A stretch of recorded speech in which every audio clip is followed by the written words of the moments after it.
I can say. So it's great. Absolutely great. Yes, Aya. Thank you so much. Yes, thank you so much, Aya. So, Shivashankar Maharaj is getting into the space of receiving and manifesting this power. Let us all continue to chant the Mahavakya, Om Nithyananda Paramashivam, and prepare ourselves for this great manifestation session.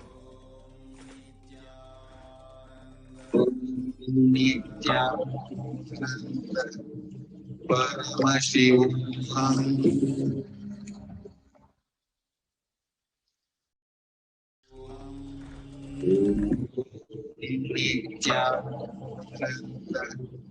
Paramashivoham.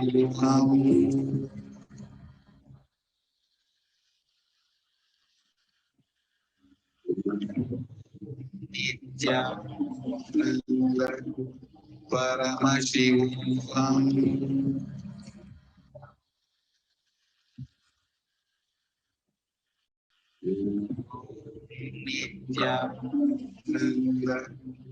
Paramashivoham.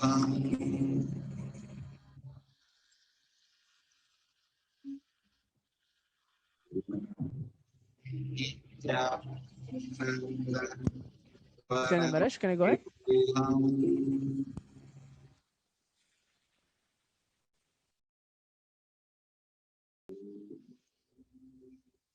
Shivashankar Maharaj, you can please go ahead.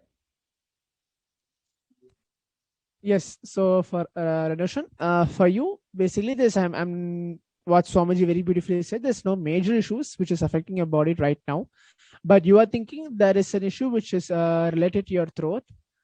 Maybe while you're consuming something, either you're eating or drinking something, you feel some not feeling good, not feeling something is all right in your throat that is there, and you're not able to lift some heavy things or something, some kind of issues of lifting and keeping in some other place that is always there in your lower back and in your stomach. These both areas getting affected, that we are not the digestion is not happening accurately. And we will see these three things. And sometimes towards the day, maybe the end of the day, evening, close to the afternoon or mid evening, towards your right thigh, the knee area, means the lower part of the knee area, that gets numbed, or you feel that you have to do some kind of exercise or something related to activeness you're supposed to do. Otherwise, your leg get the stiffness happens towards your right side of your leg. So these are the few things which I'm able to see through the day which Swamiji showed. And you have a kind of a worriness that something may get affected in your body, maybe as soon as possible. If I don't take this Haritaki, if I don't follow of what Swamiji does, that kind of worriness which is there, your mind moves. So that is the one major issues which I will see, which is related to your mind, where you're not able to control, which is affecting your body. And very particular thing which Swamiji is showing me is you follow Swamiji's instructions and listening to satsangs and watching Bhava Samadhis very regularly. That is very I'm able to see that which is happening, which Swamiji very clearly showed. But sometimes at some point of time towards the day, where maybe if there is no Swamiji sessions or this kind of power manifestation sessions is going to happen, your mind it takes you away from the space of this Kailasa's ecosystem. At that point of time only, you feel your body, you're not able to relate to the body of how your mind tells. So whatever it is, like you get affected, some kind of small illness which happens. So when Swamiji, I was requesting him for the solution for all of this, and obviously when Swamiji's study falls on a particular person, the healing happens. So for me, when I was scanning and seeing, Swamiji very beautifully says that every morning, do not miss yoga, do not miss puja for any reason, even though you slept late or for any reason, whatever it is, or you are going to go for work, we have some online sessions.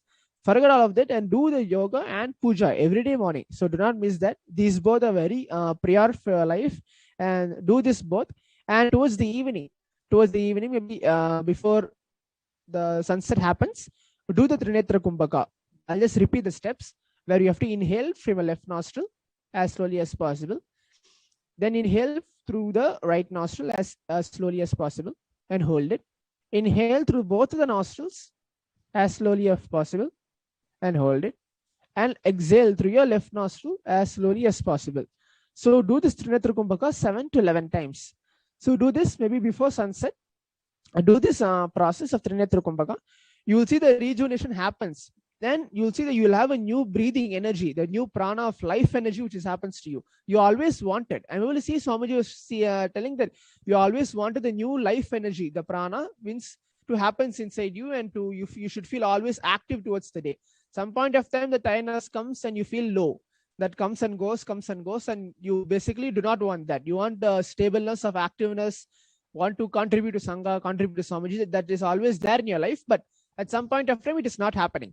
But try doing this for next 2 days of this routine. Do the yoga and puja, which is a mandatory thing, and do the Trinetha Kumbhaka before sunset. So when at that point of time, within 48 hours, you will feel the rejuvenation happens in your body, and the activeness be there, and you'll see there'll be no symptoms of any illness or the worriness which you have, or whatever you want to happen. You want to make it to happen through your own body, which is not, you are not able to make it happen. It will be as a reality. You will see that happening in next 48 hours, and you will get completely healed. Wow, where to start with this one? It's no, everything Maharaj, as you said, is exactly correct. I'll even start with the physicals, with the throat, the stomach, lower back, and also the leg area. And just as you said, sometimes when I'm eating, I do feel like this discomfort in the throat. Same thing with the lifting and everything. I noticed actually past, I would say 1 or 2 months, suddenly it was like hard to like lift heavy, very, very heavy things. So I started like doing small things to like start building up the strength. But yeah, this is also one thing. And also the other thing with the leg also, once in a while, it does get like locked up. It feels like locked up. So I don't know if it's like a numbness or locked up, but this kind of thing where I feel like I need to do something or to actually loosen it, to actually make it active. And so, no, this is also definitely there. Moving on to the everything else that you shared is, even now I'm trying to recollect everything, but one main thing that you're sharing is about the worry. Definitely, you're right, that is there. And I'm also seeing how on different ways it does have an impact, and it does have the ripple effect into, as you were sharing, even with the digestion issue, like sometimes not able to fully digest. And now just as I'm sharing, it's not even just the food or anything, but it's also the life itself. It sometimes becomes difficult to digest, and then the worry pattern starts happening and all this. And then moving on to the yoga and the puja, I'm also seeing that sometimes throughout the day, I'll be like, sometimes in the morning I'll have to do something immediately, and then with that itself, the mind starts to go like, oh, okay, I have to attend to this, I have to do that, and then I start to postpone the yoga and the puja until right before I go to sleep, and then right before I go to sleep, it ends up being like the very quick puja, or the very quick, like, let me do one quick asana and go to sleep, like just for the sake of doing something, but it's not authentic, is what I can say. So actually the solution you gave is like, no matter what, don't make sure not to miss morning yoga, morning puja. Always in the back of my mind, always thinking, no, I have to, like, next morning, I have to make sure I do the morning yoga, the morning puja, but then it becomes postpone. But this is something that's really helpful, because it's directly Swamiji also sharing, don't miss morning yoga, don't miss morning puja. Morning routine is too important. So this is something that's very strongly hitting for me. And also with the, there was one more thing that you shared, I'm trying to remember. The tiredness, the like getting distracted, especially towards the evening time. Actually, you're right. I'm also seeing that a lot of the times I'll try my best to be active and try to my best to be contributing. But then it'll get to a point where this tiredness starts to come in, the boredom, and with that also the laziness starts to come in. When that sort of low mood starts to come in, then I start to distract myself with one thing or the other, but it's not integrated to what I actually want to be doing. And then with that, all the ups and downs and whatever comes, but I'm seeing exactly, it's always at the same time, actually. It's cyclic. And so exactly as you shared, exactly at that time is also when it's just that solution is hitting for me also, the Trinetha Kumbhakam. It really does, it reinfuses that life energy. So exactly that point where the life energy feels like it's starting to go down. And then from there, I start to like fall into whatever I fall into. Exactly, your solution is clicking with me also, not just the diagnosis, but the solution. So these are the things I wanted to share is everything you shared is not only exactly right, but it's exactly extremely helpful. So thank you, Maharaj. Thank you, Swamiji. Thank you so much, Shankar Maharaj. Thank you so much, Maharaj, both of you for coming today and giving this beautiful and intense power manifestation, manifesting not only the power of third eye, manifesting various powers of third eye, power of seeing with the eyes, split, power. Thank you so much for joining us. With this, we're going to be moving on towards the next section of this program, the understanding who is Devi Parashakti. Please stay tuned as we move into the further section.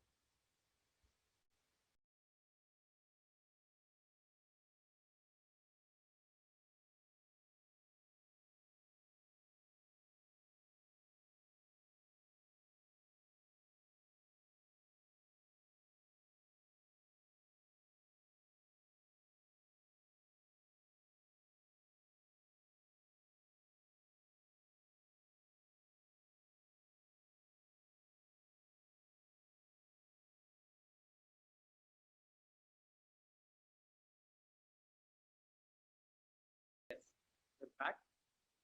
Now, let us understand who is Devi Parashakti. So here we have the Dhyana Shloka of Devi Parashakti. Shivashaktya yukto yadi bhavati shaktya prabhavitum na chedevam devo nakashala spanditumapi atasvamaradyam harihara viranjadi bhirapi pranantum stotum va atamakrita punya prabhavati. Lord Shiva only becomes able to do creation in this world along with Shakti. Without her, even an inch he cannot move. And so how can one who does not do good deeds or one who does not sing your praise become adequate to worship you? O goddess mine, who is worshipped by the Trinity. Bhavani tvam dase mayi vitaradrishtam shakarunam iti stotum vanchan hadayati bhavani tvamiti ya hadaiva tvam tasmai disasi nija sayajya padavi mukunda brahmendras kutamakuta nirajiti padamam. Anyone has a wish in his mind to pray, you Bhavani, my mother, please shower on me a part of your merciful love. Even before he says, you Bhavani, you, my goddess, would forgive him, would give him to the waters falling from the crowns of Vishnu, Rudra, and Brahma at your feet, and grant him the eternal life in your mind. Devi Parashakti, the pure, ultimate feminine consciousness. All great things can start only with the mother. Bhuvneshwari is the cosmic mother, the cosmic womb from which billions and billions of universes come in and go out. The source where the Big Bang and black hole goes. Parashakti is the source of all of us. We all came from Parashakti, stay in Parashakti, and go back to Parashakti. Listen, we are literally waves in the ocean called Parashakti. Parashakti is the source Shakti, source energy, source power from which all of us came, in which all of us are even now residing in which all of us are going to merge back into. It is like a wave starting from the ocean, stays in the ocean, arises in the ocean, and falls back into the ocean. We all start from Parashakti, stay in Parashakti, arise in Parashakti, drop in Parashakti, and merge in Parashakti.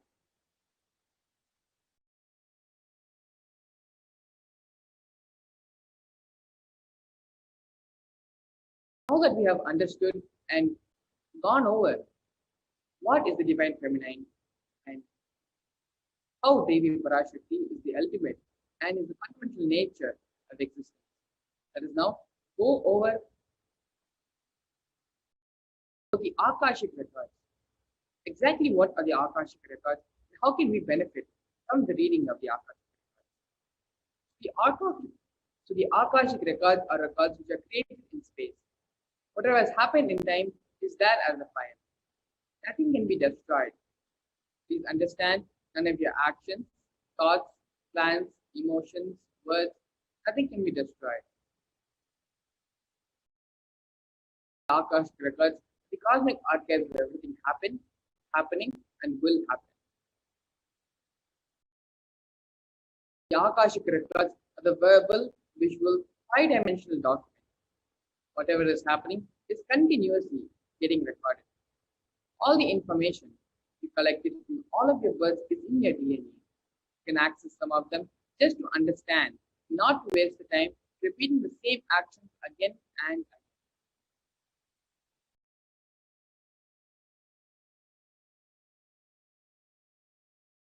Akashic readings are not predictions. They are reading from the cosmic archives. There is no such thing as past, present, and future. Beyond space, creation and destruction happen simultaneously. The dimension of time starts the past, present, and future. But in the Akashic records, there is no past, present, and future. And that is why what you call as happen, happening, and yet to happen are all clearly recorded. Swamiji's own words. Nobody has the right to comment on these readings. Nobody has the right to manipulate these readings. Nobody has the right to interpret, comment on these readings. They are complete unto themselves. For anybody to live in tune with the cosmos, the Jivan Mukti, the living enlightenment, does not need any special practice other than listening to these great readings again and again. When you listen to these great readings, naturally your negative logic is penetrated, broken, and these great truths settle in your inner space and they make you live enlightened. Only an avatar can decode the Akashic. As the avatar of Paramashiva, supreme founder of Hinduism, has graced humanity with the blessings and darshan in the form of Devi Parashakti, revealing answers to questions to the yearning of seekers as solutions, breakthroughs, and liberating humanity from the pain and suffering. Any answer given by Devi Parashakti is not just an answer, but a karmic breakthrough for the receiver. Here you have the Shastra Pramana, which is a scriptural reference to manifest the powers of Akashic. The Shastra Pramana is taken from the Vijnana Bhairava Tantra, 61st Dharana, 84th Sutra. Akasham Vimalam Pashyan Kritva Drishtam Nirantaram Stabdhatma Takshanat Devi Bhairavam Vapurapnuyat. Bhagavan Paramashiva says, looking at the spotlights infinite etheric space, Akasha beyond the skies and clouds, one should fix one's gaze from the third eye, without blinking continuously, and make the body and inner space steady and motionless. In that very moment, O Devi, one attains the nature and powers of the infinite space Bhairava. Here we have the Sakshi Pramana, which are the experiences and results of the extraordinary manifestation happening through the initiated disciples of the Supreme Founder of Hinduism. We have some snippets and screenshots from various social media posts from people across the globe posting of how they have successfully manifested the power of remote vision after they have had the initiation by the Supreme Founder of Hinduism. Here we have the Akta Pramana, which is the reference of the power of Akashic readings in Hinduism, in the Hindu Puranas and Itihasas. In the Hindu Purana, Mahabharata narrates the great story of sage Maitreya, who reveals the secrets to Vidura, the story of his birth in human form, and reasons for all his suffering. Sage Maitreya accessed the Akashic records, told Vidura that he was not an ordinary man, but was in fact the incarnation of Yamaraja, Lord of Death. He was to play the part of a so-called Shudra for 100 years, being cursed by Manduka.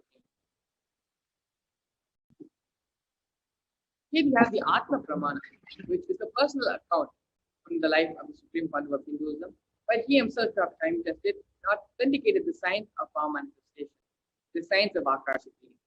In the Supreme Founder of Hinduism's own words, the Akashic reading, the reading the Akashic records is just opening the screen and it will appear.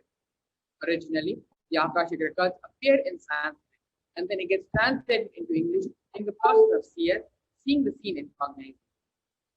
That is why most of the English words which I use, the same words are getting repeated in the Akashic records, because the seer, in the process of seeing, is translating the scene.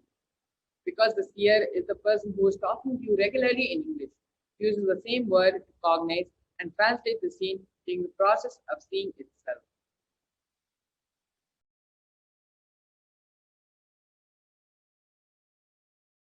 So here we have some of the benefits of having the Akashic readings, experiencing the Akashic reading session. The Supreme Conduct of Hinduism says, all the information you collected from all of your birth is in your DNA. You can access some of them just to understand and not to waste the time doing the same actions again and again. Accessing the DNA code, reading the Akashic record will be useful for you to be liberated from your default future, bringing an end to binding cognition, known and unknown sufferings, leading you to experience enlightenment, Paramashivoham. Only an avatar can alter the Akashic readings. The initiated Balsam can view the Akashic records. However, only an avatar can alter, edit, upgrade, and change the Akashic records. During the Darshan and Diksha, the Supreme Conduct of Hinduism blesses and upgrades the Akashic records as per the prayer of the devotee. So what can you ask in Akashic reading? The most accurate and unbiased answer to any questions about your life, destiny, and purpose, or any and everyday part of your life. You can be spiritually healed of physical and emotional problems with just a look or a word. Understand the reasons behind your life's happening and receive blessings to fulfill your right desires. Get the clarity to redesign your future. So these are some of the things which you can expect and which you can ask in an Akashic reading. We're now going to understand how the divine feminine consciousness is unique to Hinduism. The unique contribution of the spiritual consciousness from the Vedic tradition is the sacred feminine worship. Even if everything from our Vedic tradition gave is lost, when just the sacred feminine tradition is there, the whole thing can be revived back, because the sacred feminine worship is the seed of the Vedic tradition. Hinduism has at least 10,000 sampradayas. 12 sampradayas are lost for some reason, and only this one sampradaya of Devi worship remains. The whole thing can be brought back, because the whole thing is centered on this one, Mother worship. Mother worship carries the blueprint, the hologram of the whole Vedic tradition. Sacred feminine worship is the hologram of the Vedic tradition. There is no enlightened being on the planet Earth without worshipping the sacred feminine, including me. I am basically a Shakta. I myself follow Devi worship. From the beginning, if you see my biography and all the Devis I cards, darshan I had, they have all been mother-based, Devi-based. These are the direct words of the Supreme Conduct of Hinduism on the 17th of September 2010, where he describes the importance and the significance of the sacred feminine worship, of mother worship in Hinduism. Sri Ramakrishna Paramahamsa, a great avatar, beautifully explains, Shiva is Brahman, but Devi has the key to reach Brahman. Unless she opens, nobody can reach. He beautifully describes a scene. Even though the husband is the owner of the house, the key to the house will be on the hip of the mother. Either you have to fall at the feet of the mother, or the small sons of the mother. Only they can touch that place and remove the key. Nobody else can touch. So either surrender to the mother, or the people who are close to the mother who can reach and get the key. So here we have a story.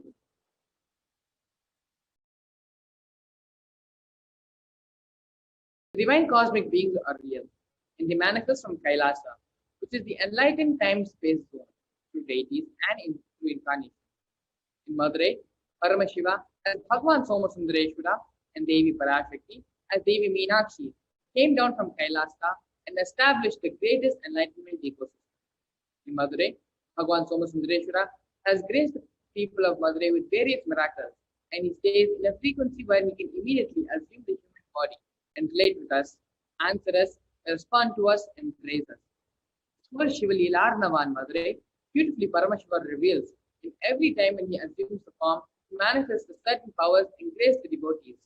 He exemplifies the expression of certain sacred secrets that humanity can benefit Here you have a beautiful story where Lord Somasundareshwara brings back Malayadwaja from the dead. One day, when Somasundareshwara asked Devi Meenakshi, why not ask your mother, Devi Kanchanamala, to bathe and have the blessings of and the benefits of taking bath in the temple tank? Hearing this, Devi Meenakshi goes and tells Devi Kanchanamala that the Lord Somasundareshwara wants her to take bath and have the benefit of having the sacred bath in the temple tank. Devi Kanchanamala, on learning this, goes and finds the Brahmins and asks them what is the most meritorious mode of bathing. They reply to her saying that it must either be taken holding the hand of a husband or a child or the tail of a cow. On hearing this, Devi Kanchanamala becomes extremely upset and afflicted, and she neither has her husband nor has a child of her own. Devi Meenakshi, on seeing the pain and suffering which Mother Kanchanamala was going through, conveys this to Paramashiva, to Lord Somasundareshwara. And Lord Somasundareshwara, through his sheer compassion and love for his devotees, brings back Malayadwaja from the Indraloka. And on hearing of Malayadwaja's return, Devi Kanchanamala immediately grants herself to jewels and sacred ornaments and dresses, and holding the hand of her former husband, they both take the sacred bath, after which Lord Somasundareshwara takes them both to Shivaloka, where they are carried and live in Kailasa in the eternal space of Shivoham in oneness with Paramashivoham.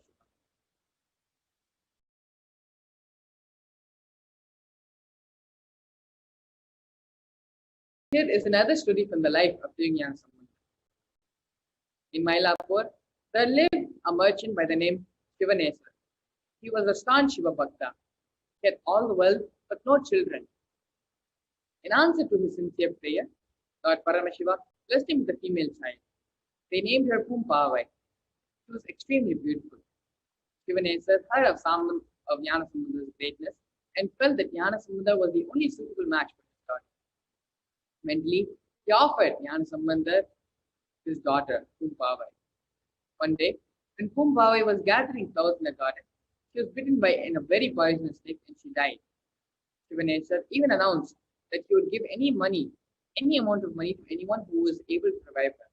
But unfortunately, no one. He then recollected that he had already mentally offered Devi Pumpavai to Jnana Sambandha. This instilled great courage into Shivanesar, and he once cremated the body of the girl, collected her ashes, and preserved them in a pot.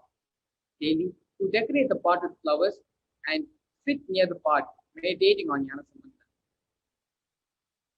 The news of Jnana Sambandha staying in Tiruvattriyur reached the merchant. At once, he erected a big pandal from Mylapore to Tiruvattriyur. Followed by the Shiva Bhaktas, Shivanesar then proceeds towards Tiruvattriyur to meet Jnana Sambandha. Meanwhile, Jnana Sambandha was on his way towards Mylapore, and they both meet each other halfway.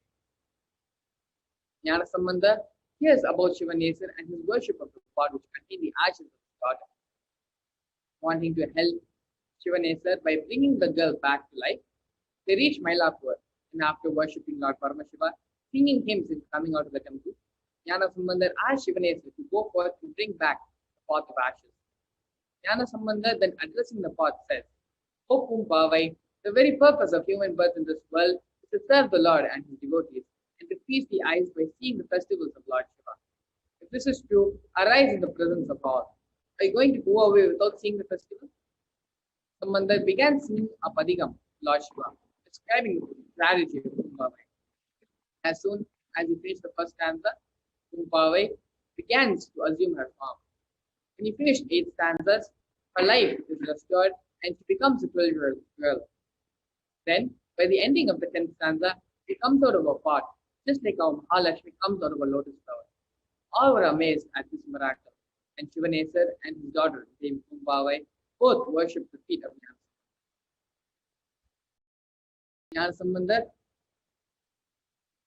Shivanesar then entreats Jnana Sambandha to accept Devi Pumpavai as his wife.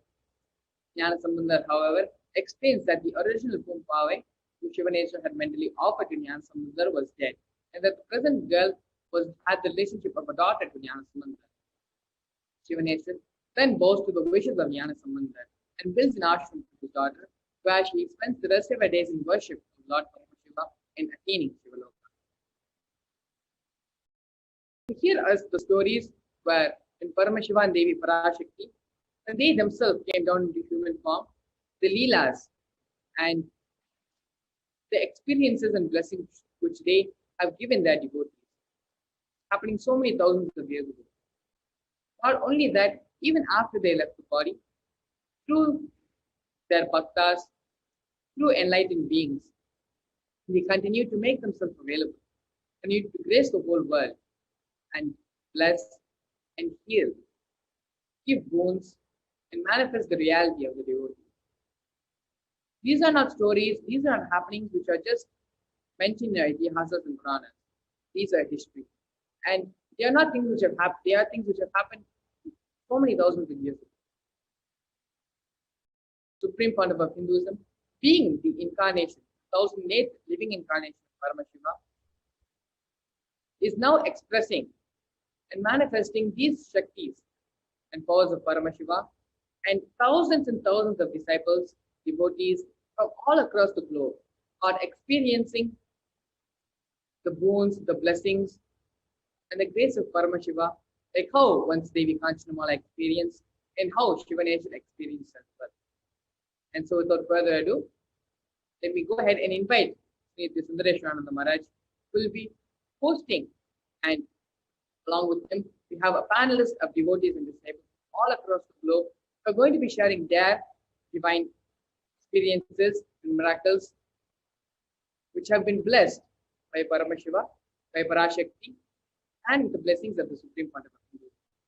Please stay tuned as we get ready for the next segment.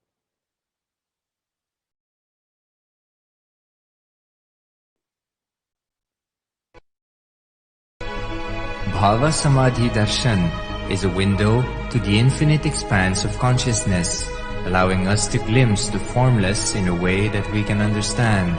It cleanses the karmas of lifetimes. It awakens our biomemory to the space of Paramashiva, the ultimate consciousness, and creates a deep and lasting transformation in us.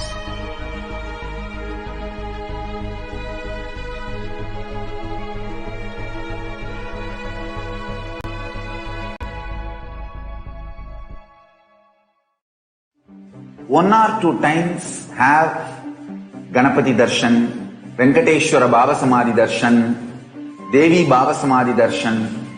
By third time, fourth time, you will see every prayer you are asking those beings, Ganapati or Venkateshwara or Subramanya or Parashakti. Simply those prayers become reality, and the relationship between you and that cosmic beings built.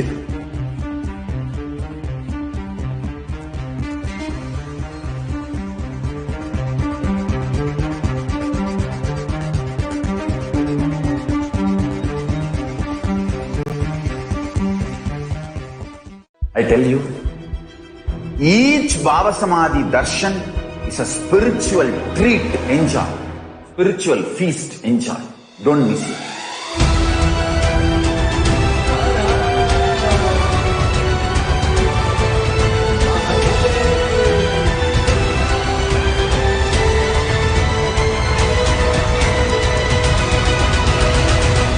Never miss a Bhava Samadhi Darshan. Enjoy Paramashivoham, which is introducing and making you cognize the cosmic principles and cosmic beings. The state of Paramashiva, space of Paramashiva, powers of Paramashiva, being of Paramashiva. There are some great spiritual sciences unique to Hinduism. Subtle, otherworldly, but definitive sign. Manifesting the cosmic beings in Archavatara, deities in Nijavatara, living incarnations is possible. Understand?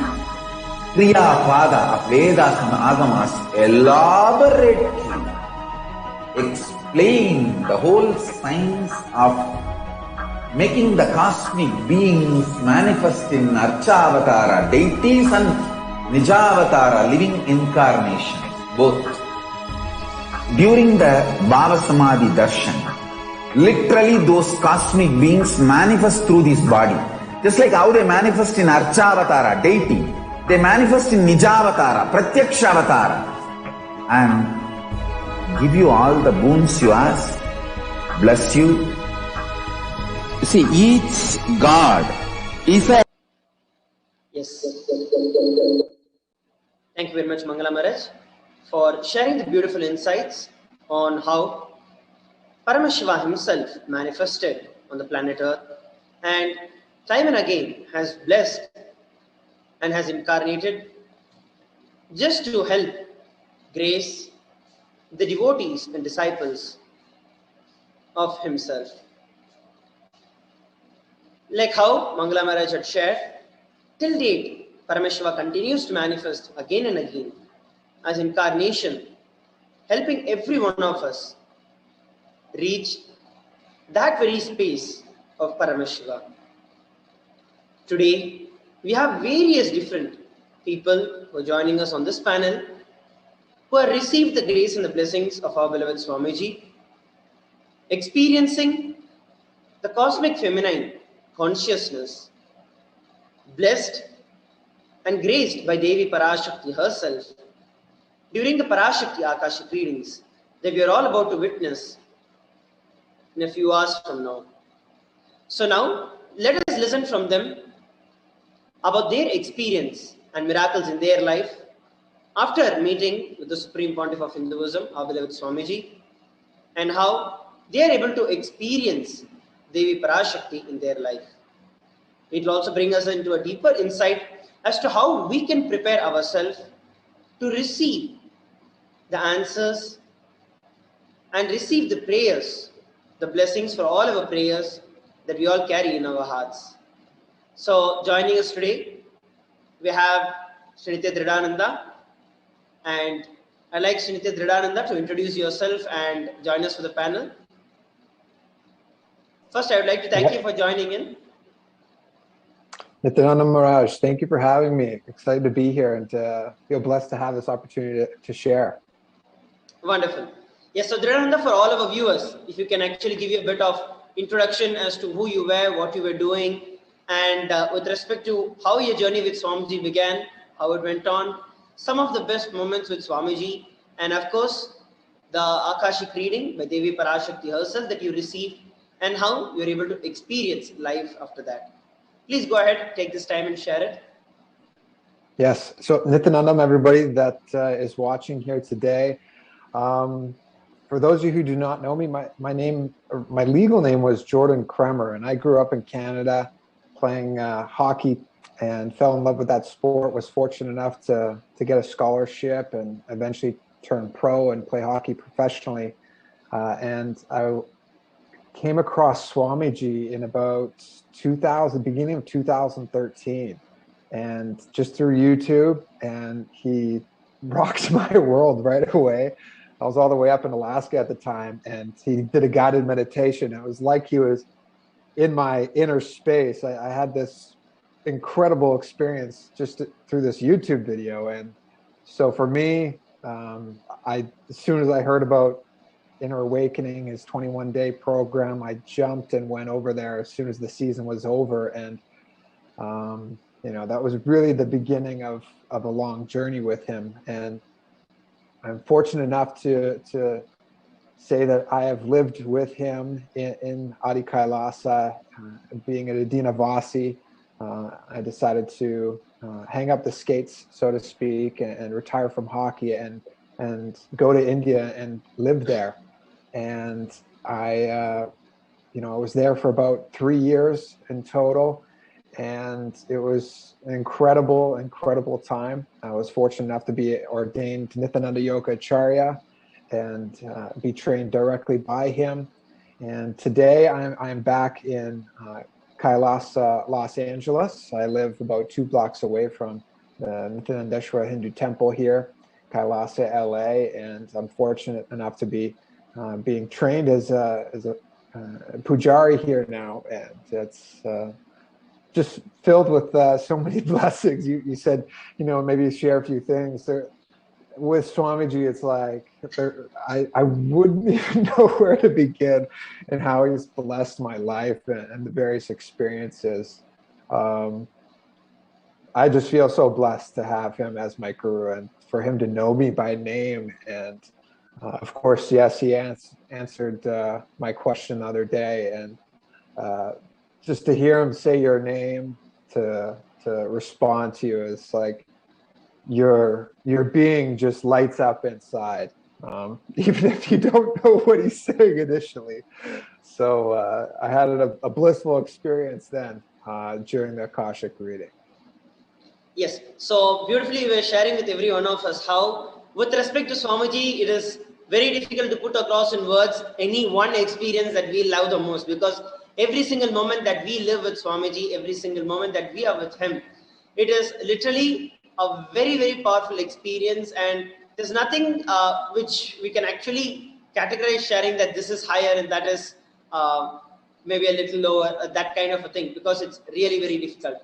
And I completely understand what you're sharing.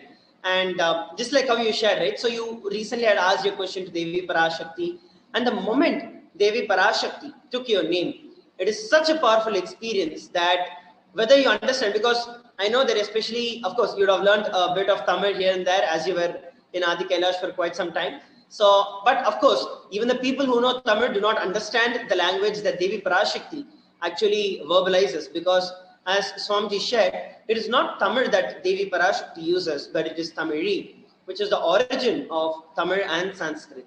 So naturally, when I'm sure that you wouldn't have understood anything when Devi Parashakti actually told, at least in the logical way, but the moment she told, her experience, her answer would have conveyed and completed something in you. So that longing that was there in you, something that you really wanted to ask Devi Parashakti, how did you experience? What was your experience with that aspect? Like, I would like you to share in terms of what was the space that you held with respect to asking Devi Parashakti the question? Because there are so many thousands of people who are asking, who are praying for various of their blessings in their life. And here you were blessed to able to be receiving the grace and the direct answer of Devi Parashakti. So what was that space that you were in? And what was the experience that it brought about? Yeah, so I can lead up to that. That first Inner Awakening program that I attended in 2014, Swamiji was doing an Akashic reading then, Kalabhairava Akashic readings, and that was in person, obviously. And I had asked the question. I didn't even ask a question. I actually said, "Please bless the whole world to become enlightened." And at that time, you would walk up to the stage and you'd ask Kalabhairava this question. And he turned to me and started to answer. And just right away, my being, like logically, I didn't understand, but my being knew the level and I was able to gauge what the answer was to me. And it wasn't good. I wouldn't say it wasn't good, but it was, I eventually got the English translation, and he had said, I'm paraphrasing here, but he called me a fool. I'll be the one to decide who becomes enlightened and who doesn't. Just basically like worry about yourself and just, worry about you. And in that moment, like I said, something within me understood that, I didn't get a good answer there almost. And it was completely beyond logic. I have no idea what tunnel is, but there is truly an energy and there's a vibration to those words. And when I had asked this question the other day to Devi Parashakti, it was very similar. The space that I had asked the question, though, I'd learned now with my past experiences of Akashic readings, it is a blessing to have an opportunity to ask the question, never mind to have it answered, just to have the opportunity to ask the question. Do not take that for granted. Whatever it is that's truly on your mind, what's heavy in your heart, what your being is yearning for, ask the question. Whether you think you're going to get it answered or not, just ask the question. That is such a boon to have that opportunity. And when I asked that question, I was in the space of, I'm just open to receiving. I am fearful of what the answer might be. I am uncertain of whether I could even do what is required or asked of me. But I was in a deep space of yearning and wanting to know what Devi's words are for me, what her advice is, and what her guidance was. And just being in a deeply open space is so important. And when you're in that space, it's a beautiful thing that happens. I actually, after Swamiji had spoken to me, I recorded I went back on the YouTube video and I cut the clip and I recorded it. And I literally just listened to it again today. Just having him like over here and then gazing over and just saying Vridananda and then like just speaking his message to me. And that moment I had a different experience than I did in 2014 with Kalabhairava. I understood that, you know, this was really important. And it was a soul-to-soul connection that he was delivering to me, this message. And it was delivered to me in such a gentle way, but at the same time, with a force that was necessary for me to wake up and to really understand the importance of what he was saying. And just goes to show the connection that the Tamil language can give you, like you can really understand, and the beauty of these Akashic readings and how it's exactly what you need to hear and how you need to hear it. It's not just what you're being told, but how he or she is speaking to you. And, you know, I can only say again, it's just such a blessing to have the opportunity to ask a question and then to receive the answer. Wonderful. Actually, this is such a beautiful sharing that you're sharing with everyone. And many times, I just want to take one important point that you shared, right? So one thing that you shared about is not taking it for granted. But second, most importantly, being open to receive anything that she's sharing. Most of the time, we all have a certain idea, a certain answer, and we like ask the question, and we are like, Devi should bless only this. And we sit with the expectation that Devi should only answer this. And it's literally like we forcing our expectation and our logic that this is what has to be answered. And that is actually one of the biggest, I can say, delusions that we are stuck in. Many times we want so many wishes, there are so many boons that we want in life, but not that everything gets answered. And there's a higher intelligence, Paramashiva, Parashakti know what is the best that has to happen to you. So the moment we drop the expectations that we have, telling that Devi has to answer it, Devi has to answer, this is the answer that I should get. As long as you have any of those expectations in you, you will see that it's only going to bring you more and more suffering. Whether it is answered or not, even if the question is answered, you will still feel incomplete because you're like, I expected something else and something else happened. So as you were sharing very beautifully and very rightly, it is that space of openness that we carry. And that is what actually brings the real change in our life.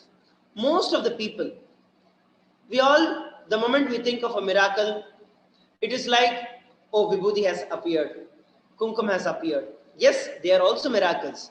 But what is even more powerful, beyond and over all of that, is when a transformation takes place in a being, where a person is stuck in some way and breaking through from that kind of a pattern or incompletion.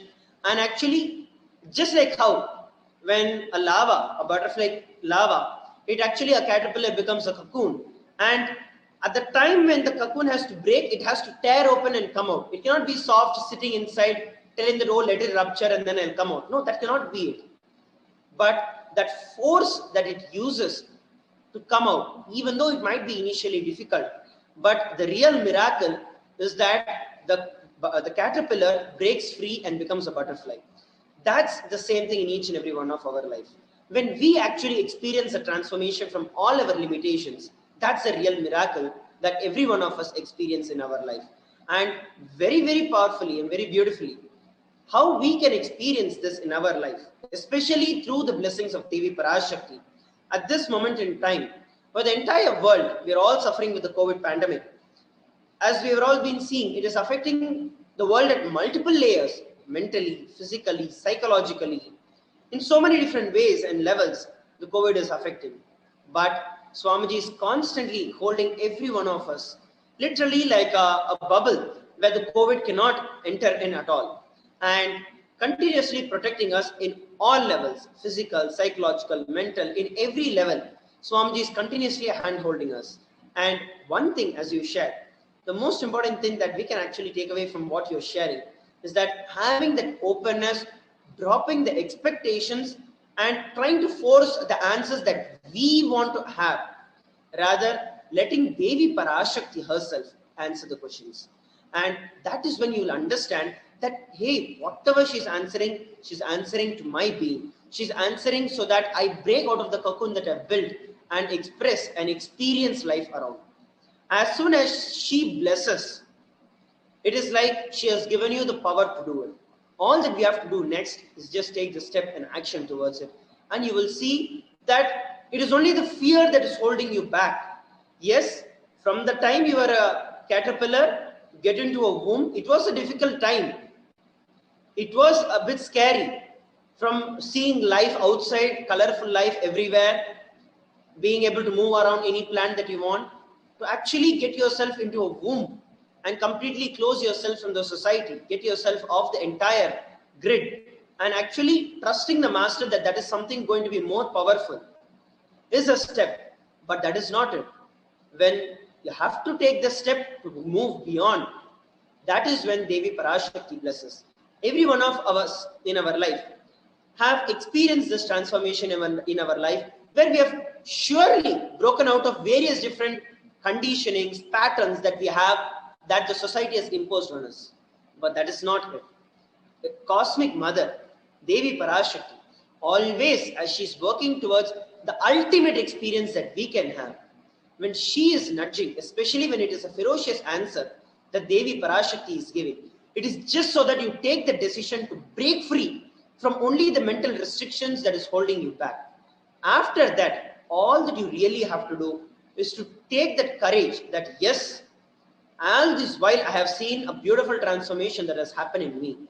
And now it is only my fear that is holding me back. We are still scared. What if the cocoon breaks and I fall down?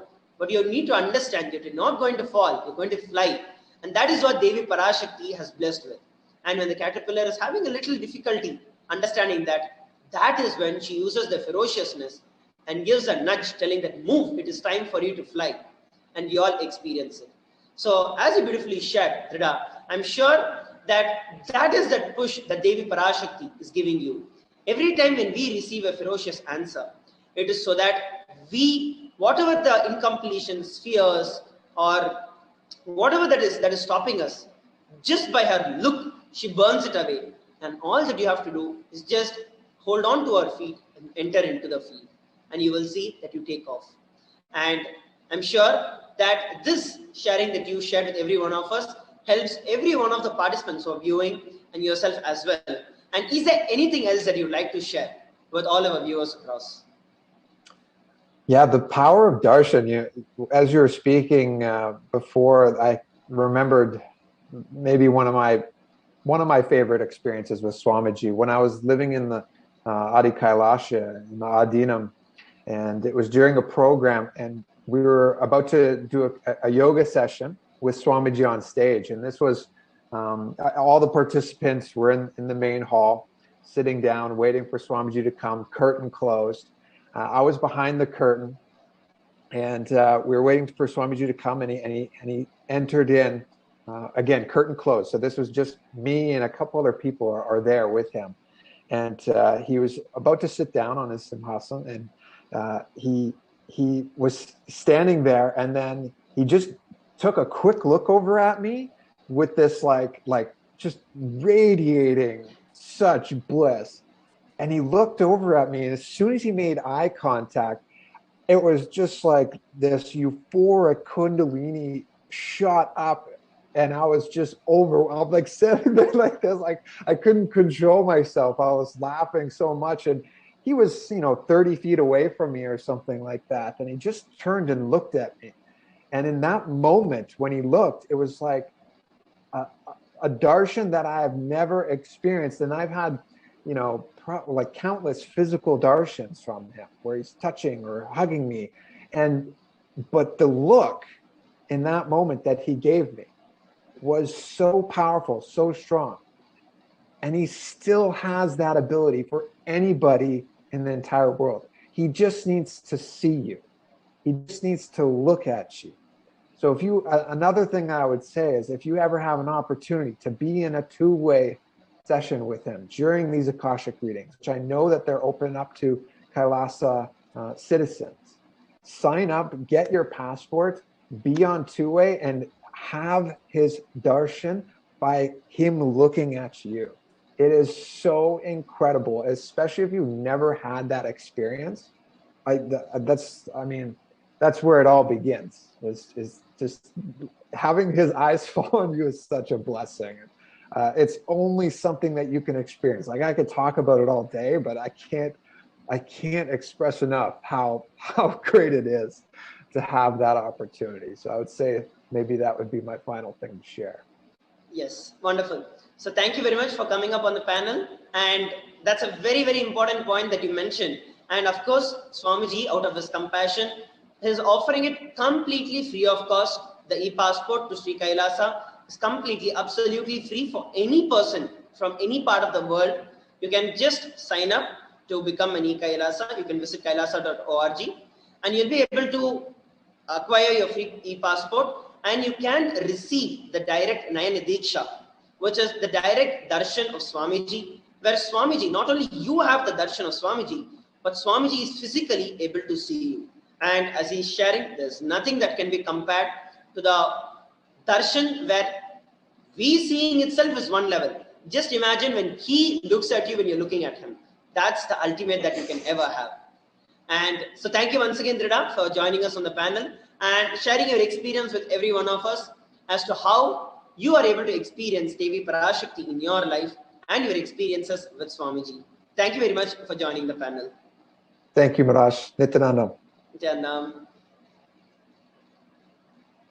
Yes, so we listened from Dridananda, a beautiful experience that he shared as to how his life with Swamiji and his experiences with Devi Parashakti. And of course, concluded it beautifully by having the Nayana Diksha, where Swamiji himself, the Supreme Pontiff of Hinduism himself, while embodying the gods and goddesses of Paramashiva, literally it is like Devi Parashakti, Paramashiva, all of them are able to see you physically. Not just, of course, they are there everywhere and they're always, but there is a difference when they see you physically. And that is a beautiful sharing with Dridananda. And thank you once again for joining us on this panel. And we have many wonderful participants who are joining us today. And I would like to next go ahead with Jackman joining us from US. Nityananda Jackman.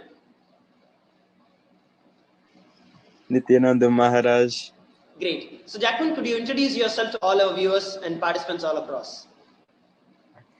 Nityanandam, everyone. My name is Shri Jaquin. I'm 17 years young, and I have been with Swamiji now for about 3 years. And honestly, it's been the most magical and blissful 3 years of my life, completely.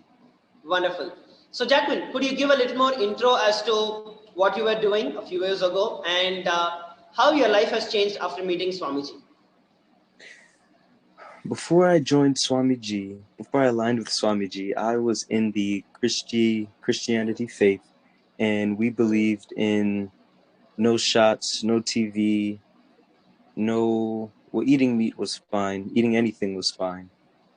But really just the faith of Jesus, and there was only one God, and we really didn't believe in ourselves and how we are God and how we can manifest and we can create our own reality.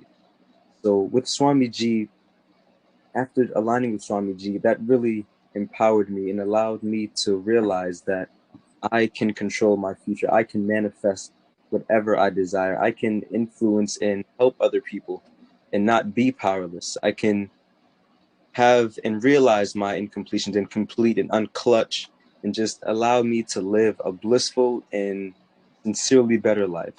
So Swamiji has completely changed my whole outlook on life and my future. So I'm just so grateful. Wonderful. Yeah. Great. So Jacquin is here with us. He's just 17 years old, sharing how beautifully his very understanding of life has changed after meeting Swamiji. Let us now hear from Jacquin about his experience of Devi Darshan. So Jacquin, you were blessed by Swamiji, by Devi Parashakti herself in your life. And would you like to share? What would you like to share about it? Because just 17 years old, and you've been one of the most fortunate people out of the thousands, hundreds of thousands of people who have been pouring their questions to Devi Parashakti, and you've been blessed by it. What is your experience of it? Devi Parashakti Darshan was completely indescribable. I mean, I've always felt that I've had a different type of relationship, a special relationship with Devi, and I can honestly say during that darshan, I felt her warmth, her love. I felt like I was in her arms. She was holding me, and I just felt completely warm inside. And as I sat with my straight, with set in crisscross and had my back aligned, and with my basma on, I just felt complete energy, complete shocks all up my spine, and I knew that it was her. I knew that she was holding me, and I felt the love, I felt the warmth, and honestly, it almost made me want to cry because I was so happy and I was so emotional as far as knowing that she loved me and I loved her, and we were just entangling at that moment. Wonderful. And that's actually a very beautiful space that you're sharing with. And many of us, it is just that innocent space that we carry. This is another beautiful experience that he's sharing. It is beyond any expectations, beyond any answers, beyond any logical conclusions that you can come to. Just experiencing that innocent space of oneness with Devi Parashakti, where you're just there sitting and enjoying, just gazing at her and knowing that she is there continuously attending to me and is part of my life. And when you're just sitting in that melting deep space of devotion, innocent devotion and surrender, and Devi takes your name, she just gently acknowledges that I am there, I am listening to you. As I had already shared this earlier once during the segments, where there's a beautiful term in Tamil called as the Kadaikan Parve, which is very, very, very much with respect to Devi, where just like how a mother, even if she is working on anything else, she might be cooking, she might be doing the laundry, she might be doing anything, but always at the corner of her eyes, the child is always in her gaze. Same way, Devi Parashakti might be manifesting entire universe. She is handling everything: creation, manifestation, sustenance, delusion, liberation. She's doing everything. But even when she does all these great cosmic actions, her grace is there on each and every one of our individual. And the biggest empowerment that each and every one of us can have is having that feeling that she is there, continuously looking at me, continuously taking care of me, continuously available to me, protecting me, giving me the best things that I need whenever I need it in my life. And that is what, as Jackman has been sharing, is such a beautiful experience that he has been having with Devi Parashakti. And Jackman, you were blessed with a specific answer for some of the questions that you had asked. So what was your experience when Devi Parashakti, when you got to know that Devi Parashakti answered your question? I was completely ecstatic because after I didn't even realize that she answered my question until after. And once I realized that she did, I was completely just elated and ecstatic, and I had so many words that I couldn't even express at the time. So it was truly an amazing and just blissful, auspicious experience. Wonderful. And especially now that all of us know the Mother's Day, and the best offering that we can all experience on this auspicious day is having the direct darshan of the Cosmic Mother herself. And as Jackman has been sharing, in each and every one of us, just instill that feeling that Devi Parashakti is already there, constantly there, looking at each and every one of us, guiding each and every one of us, caring for each and every one of us. When you bring the deep space of surrender towards Devi Parashakti, you will see that every action in your life has been a manifestation, has been a miracle in your life. And thank you very much, Jacqueline, for coming up and sharing. Is there anything else that you'd like to share with all our viewers? I would just like to say to all the viewers that Devi Parashakti loves you all, and that she is always watching over you and all of you, that she's definitely cradling all of you in her arms and showing you all love, peace, and tranquility. Nithyananda. Thank you very much, Jacqueline, for joining us on this panel and sharing your beautiful experience with Devi Parashakti. So there beautifully, Jacqueline shared with every one of us how innocently he was able to connect with Devi Parashakti. And irrespective of the age that we are in, we might be a 7-year-old, we might be a 70-year-old, but for the Cosmic Mother, we are all her children. And when you connect with the Cosmic Mother as your own mother, you will see that she does everything that is the best for you. And that was beautifully expressed and explained by Jacqueline in the previous sharing. So now we're going to be entering into the next sharing. We have Sri Nitya Shivajnana Swarupananda joining us. And Nithyanandamaya, please introduce yourself. And I'm excited to have you on the panel today with every one of us. Nithyanandam, everyone. As Drida mentioned, my legal name is Madan Nithyanandan, but I had the amazing, fortunate blessing to get a spiritual name from Devi and Swamiji. They're both the same to me just a few days ago as Sri Shivanya Swarupananda. So again, Nithyanandam, everyone. My name is I'm trying to get used to it. Sri Shivanya Swarupananda. I live in Toronto, Canada, and I'm involved in Kailasa in Toronto in the temple here. So I have been with Swamiji since 2009. I mean, I've known Swamiji since 2009, but actively got involved in the Sangha like in 2016.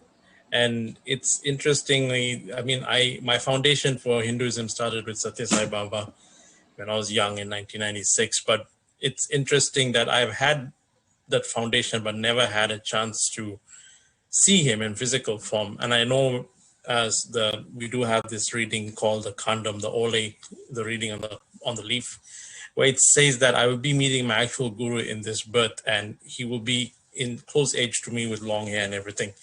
And then when I met Swamiji in 2009 in Toronto, that's the time when I realized I know he is my guru, but something is pulling me towards him. And believe it or not, I finally got to meet Swamiji in 2009, and finally got to go to an awakening in 2016 with my wife to experience an awakening, and been with Swamiji since then, been part of the Sangha, been part of Kailasha, as well as been fortunate to be blessed with 2 kids given to us directly by Swamiji, one in Kumbh Mela and one in 2018 before Swamiji left Adi Kailash. So, I mean, so we've been blessed to have those kids, as well as expanding ourselves within ourselves as also expanding Toronto. So there's a lot I can share about myself and Toronto, but I think it's just a space of gratitude and devotion that I have for Swamiji that is keeping me going. He's testing me every day in and out, but I think the ultimate goal is to get my enlightenment. That's why he gave me the name. Wonderful, Aya. And as you were sharing very beautifully that at multiple different levels, Swamiji has always been there. Swamiji, Devi, Parashakti, you experience them as one and the same. So why don't you go ahead and share your experience of very recently you received the readings from Devi Parashakti for your question. And would you like to share your experience and what Devi revealed to you and how you've been able to experience miracles in your life way on? Oh, definitely. I mean, I've been quite fortunate and blessed that I got the readings from Devi Parashakti a couple of times. I've also had the opportunity to do the Daldi Avatar with her as well. But the best thing is the first reading I had with her was just kind of showing my gratitude. Initially, as we all experienced, I was scared. Like I had that fear because at one point she was giving prachittas to everyone and everything. I'm like, okay, if I ask a question, what's my prachita going to be? That fear, I'm like, oh my God, what's going to happen? But then I'm like, in the end, the second, third day, I said, you know what? If she has to give me the prachita, it's Devi giving me. It's my cosmic mother giving me. She will look after me regardless of what. So then I submitted my question, and the answer I got was amazing. It's nothing to it, and she didn't even answer the question I had asked. She just called my name out and just immediately said, because I'm actively leading the Annadan in Toronto, and one of Swamiji's mission is to expand Annadan across all the countries. And she told me, she said, I know what you're doing. I know I'm accepting the Annadan, and everything I accept, every grain of rice that you offer to me goes directly to the Brahma Kapala of Devi, which is the skull that Devi holds. And I'm like, wow. And she says that not only benefits you, it benefits the entire world. And I'm like, that's amazing. Like just thinking about the answer you're getting versus the fear, like, oh, am I going to get a prachita, right? It clearly shows that space of just receiving what she's going to tell you. And she didn't even answer I asked one question and she answered multiple questions in that one question. And it just opened my space to understand that. And she even said, I know what you're doing for Toronto Kailasha. And she said, if you do seva for me, it's my responsibility to serve you forever.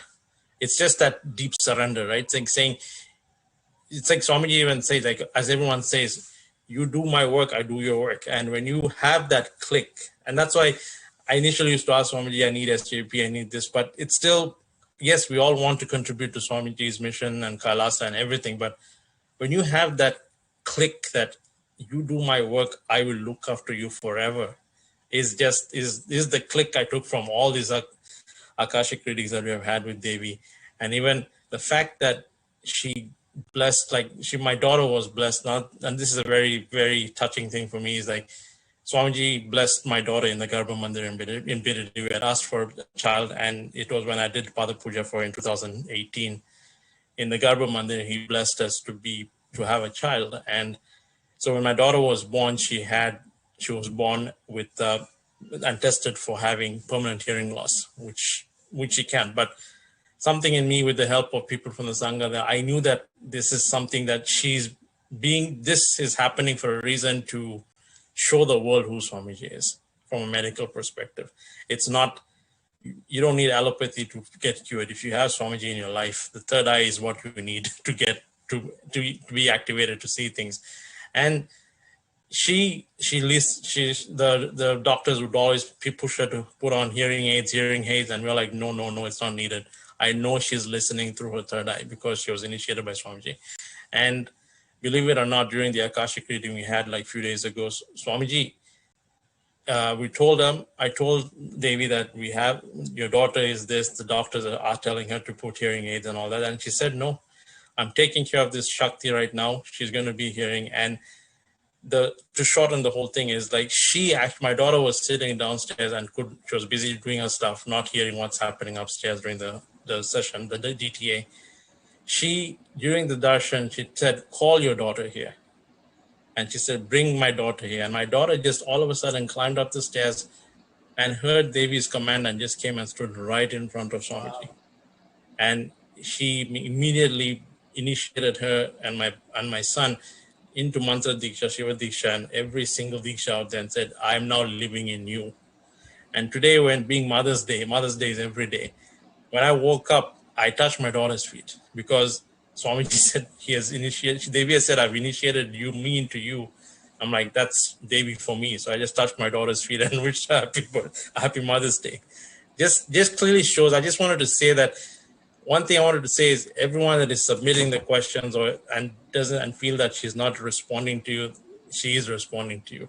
It may come in through multiple forms. You may get it through either an experience from someone else or just reading the Living Enlightenment book, or through anyone, you will get the answer. And I've seen like the darshans that she's given us, the blessings that me and my family have got, has been tremendous. Lots of things, miracles happening. Like having example is like my brother had some issue and was not able to get some documents. And as soon as she said, I'm taking care of them, that same day, late in the evening, that all that problem was solved.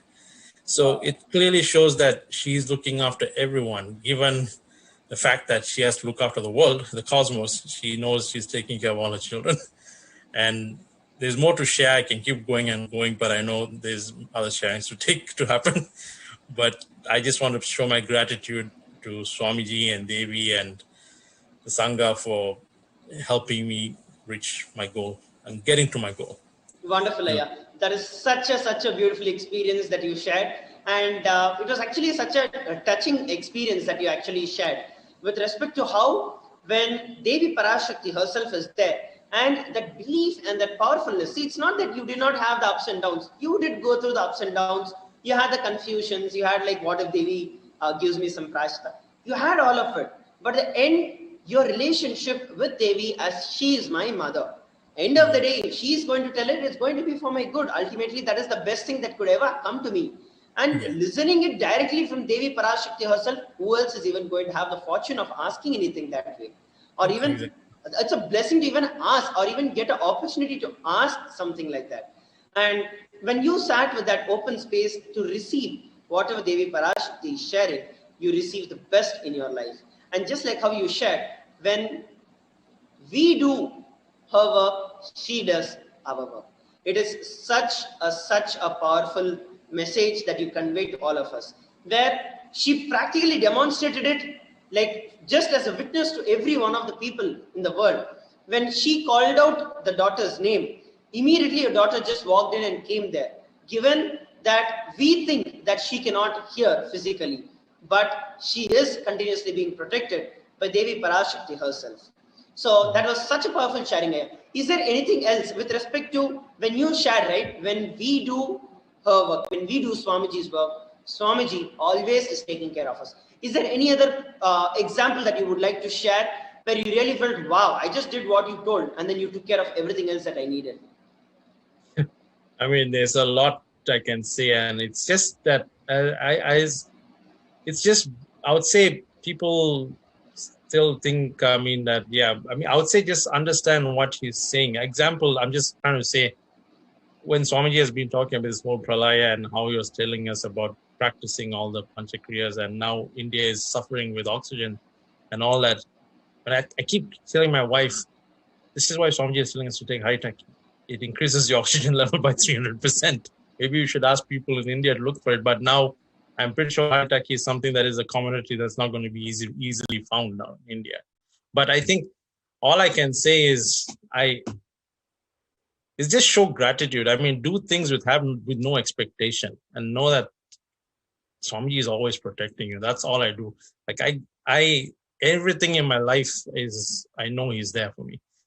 Whether it's good or bad, if it's a bad thing, I know he's doing it to show me something in life. But I think everyone should experience Devi Parashakti. And as Drida said, if you have the opportunity to get the Nayana Diksha directly two-way, experience it. I experienced it multiple times, and I've experienced it a lot. So when I say give whoever hasn't experienced it, sign up for Kailasha and get your access, and make sure you do experience all the darshans and bhava samadhis of all the deities, including Devi Parashakti.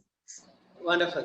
So thank you very much, Ayya, for coming up and sharing a beautiful experience and the miracles of Devi Parashakti happening in your very life. When you are actually here, I was able to actually very much relate with the happening from the life of Thirignana Sambandar that we just heard a few some time ago in the previous segment, where we listened when Thirignana Sambandar, when he actually came down and when he heard that Pumpavai was dead and that Sivanesan, the merchant, had actually burnt her ashes and cremated her and had her ashes, praying to Jnana Sambandar Jnana Sambandhar just came and he just told the ashes that, hey, the entire purpose of the human body itself is to experience, is to feast the eyes by looking at the celebrations and the festivals and the happenings of Paramashiva, the glories of Paramashiva. And don't you want to see it? Why have you left? And he sings the praise of Paramashiva in the Padigam, and immediately Pumpavai comes back from the ashes as a real child, a girl once again. And when I actually listened to your story, when like how you shared about your daughter, it is such a powerful thing. Like even though at that time Suneshan thought that everything was over or that she is dead, what he logically thought about, but he was only blessed with something much beyond what he could ever imagine. Same way in our life, we might perceive small difficulties here and there. Logically, we might think it is not, why am I going through these kind of situations in life? But when you know that Devi Parashakti is there, continuously taking care of you, and at that time, it is the best thing that you could ever receive. And just as you told, your daughter might not be able to hear physically, as far as that's what the doctors are saying, but she has experienced Devi Parashakti herself and is living. And as you said, there's so much more miracles that you are waiting and you're prepared to receive from Devi Parashakti. So thank you very much, Aya, for coming up and sharing your experience. Yeah. And thank you very much once again. Anything else finally that you'd like to share with every one of our viewers? Nothing. Just keep watching and donate. I mean, contribute to Kailasa in any way, form. As Swamiji says, whether it's time, treasure. You would see a lot of changes in your life, and only when you experience it, you will be able to understand what everyone is saying when people share their experiences. So he means everything, every word he says. And when he says time pressure, it doesn't mean you may not be the wealthiest, but if you contribute your time to just expanding, understanding about Kailasha and learning about Hinduism and knowing how much, being born a Hindu, it's like I knew nothing about Hinduism until I met Swamiji, and now I quiz my niece. Like me and my niece will have quiz sessions. I'll be like, okay, go figure out. Let's talk about Ganesha. Let's talk about Subramanya. I talk to my sons about. So we learn about Hinduism, and it's only with Swamiji's blessings that you get to know about how much as a Hindu we don't know. And I'm learning a lot, and I think Kailasha is going to expand very fast. Wonderful, Aya. Wonderful, Aya. Thank you very much, Aya, once again for joining us on this panel and sharing your experience. Yeah. Then, yes, so there we listen from beautifully sharing from Shivanyana Surupaya his experience of how Devi Parashakti has been constantly manifesting in his life. He shared various multiple powerful cognitions that we can experience, we can use, and we can apply in our life to see the miracles happening in our life as well. Next, on the panel, we are having Srimati Padmarupananda Nithyanandam. Yes. Nithyananda Maharaj. Maharaj. Please go ahead and introduce yourself, Aya. Nithyananda. My name is Srinitya Padmarupananda. Thank you for blessing me to be a part of this like Devi Baba Darshan, like on this platform. So I just wanna thank Swamiji and for giving this opportunity. So basically I met Swamiji in 2016 with my wife and mother, and we attended our first inner awakening. And since then, we've gone through lots of journeys with Swamiji, and we are currently living in Melbourne at the temple in Australia. So we have my wife and 6 kids, and we are living this temple-based lifestyle, and it's such a blessing. Yes. Wonderful. So there we have Srimati Padmarupananda beautifully sharing his journey towards Devi Parashakti and how he's been with Swamiji over the last few years and able to experience it. So yes, Padmarupaya, would you like to share your experience about the Devi Parashakti Akashic readings that we are currently having and how it has been contributing to your life? And of course, you're also one of the coordinators who've been reaching out to so many people across the globe. And how has their experience been with respect to Devi Parashakti? Yes, definitely. So just in my experience, so when these Devi Darshans and Akashic records were first announced and they started, the whole the vibe and the whole energy in Sangha and in our lives just went to another level. Like we are so blessed to be having, not, sometimes we have 2 darshans by Devi in one day. So we are so active and alive.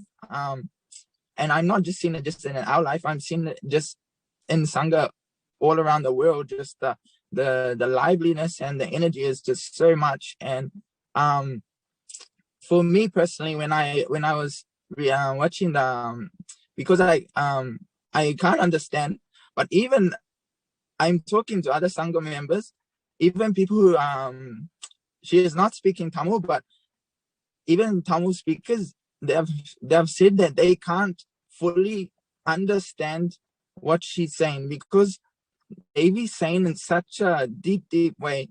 So everything sort of it's to another level. So even like for me, because I live in the temple and we are around the deities, and just living here has just brought us so much closer to these beings in this stone form, in this Achavatara form. Like our connection to the deities now is just next level. So when Devi's coming in an Akashic reading, because we've never heard her speaking live before, so when I was listening to her, and when I was got the opportunity to read like English translations, even though I know they are not exactly, we cannot translate her perfectly, but as close as we can, just reading it gave me such a, like somebody said it perfectly. I heard him say it, like the Shakti Pada just happens, and just like I'm not reading just for some information, or like I just read just to see how Devi is speaking, how she is, like what's her what's her attitude and how she is relating to people, and just seeing that it just took that relationship to a different dimension. So that for me personally, that was it. I'm seeing my kids, like we having darshan all the time, and the kids are just like so especially my baby, she's the youngest, she's only 1, she's just so alive and smiling and dancing whenever Devi is on live. And all the kids, they're like this. And another thing, which so that's ours. Even my wife, for example, see, we haven't see, for me, I feel I don't want to ask Devi anything. I feel so complete because I know Devi's giving me everything. I don't need to ask. That's how I feel. So one thing, even my wife, she had some space she wanted to manifest for herself. This motherly space she had that day, and she just held that. And she had that sort of urge to even ask the question. But exactly then it was revealed. Swamiji came out that day and said, today's satsang is on holding the space and manifesting the space of a mother. And exactly, she was like, oh my God, just as I declared it, Swamiji's already given it to me, So like that, it happens for us. So again, like you said, I'm speaking to a lot of people in Sangha, and I get messages from some Sangha that they've received some Akashic reading, they've given it, and Devi is blessed and given some answer. And I'm seeing such excitement in them, and I get excited too, because for some reason I relate, even though it's not to me, it is, for whatever is given to me, I relate to that. So I feel, that excitement is such a high thing. And it's such an amazing experience. Yes. Wonderful, It's, Aya. Yes, great. That is such a beautiful experience, Aya, that you were sharing, where how the moment you even think of anything that you want in your life, you're constantly able to see that Devi Parashakti is manifesting in your life continuously. And especially the incident that you shared, where your little daughter, just being 1 year old, and how she becomes excited when Devi Parashakti starts manifesting, and how all your kids are becoming excited when Devi Parashakti is manifesting. And I'm very sure that you're one of the most blessed people where you're able to gift this enlightenment temple-based lifestyle to all your kids right from the young age, literally from the time they are born. And being able to see a child flower so beautifully is the best experience as a parent that any parent could ever have. And as you are sharing, especially that whenever you think, it's like, it's not that only after you ask a question to Devi Parashakti. Of course, you ask a question and you listen from her directly, gives you a superb experience. Like that's a very different experience altogether. But at the same time, knowing deep within you that she's always listening, and I don't even have to verbalize something. Even if I just think and remember her, she manifests herself and is manifesting in my life continuously. And it is actually we who have to just open our eyes to look at how Devi Parashakti is constantly manifesting. Whether it is the difficult situations of our life that we look at, or if it is the situations that are happening in our favor, both of them are actually manifested by Devi Parashakti.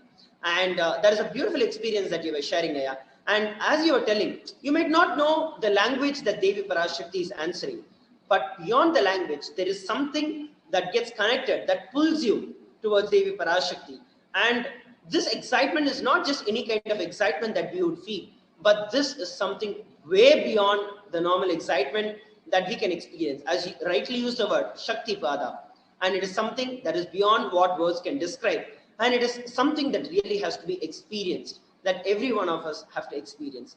Is there anything else that you'd like to share with every one of us? I just want to offer my gratitude and the blessings to be able to be a part of this panel, and like, because this is the panel, this is the program, a part of the Devi Darshan, so like it's a blessing just to be on it.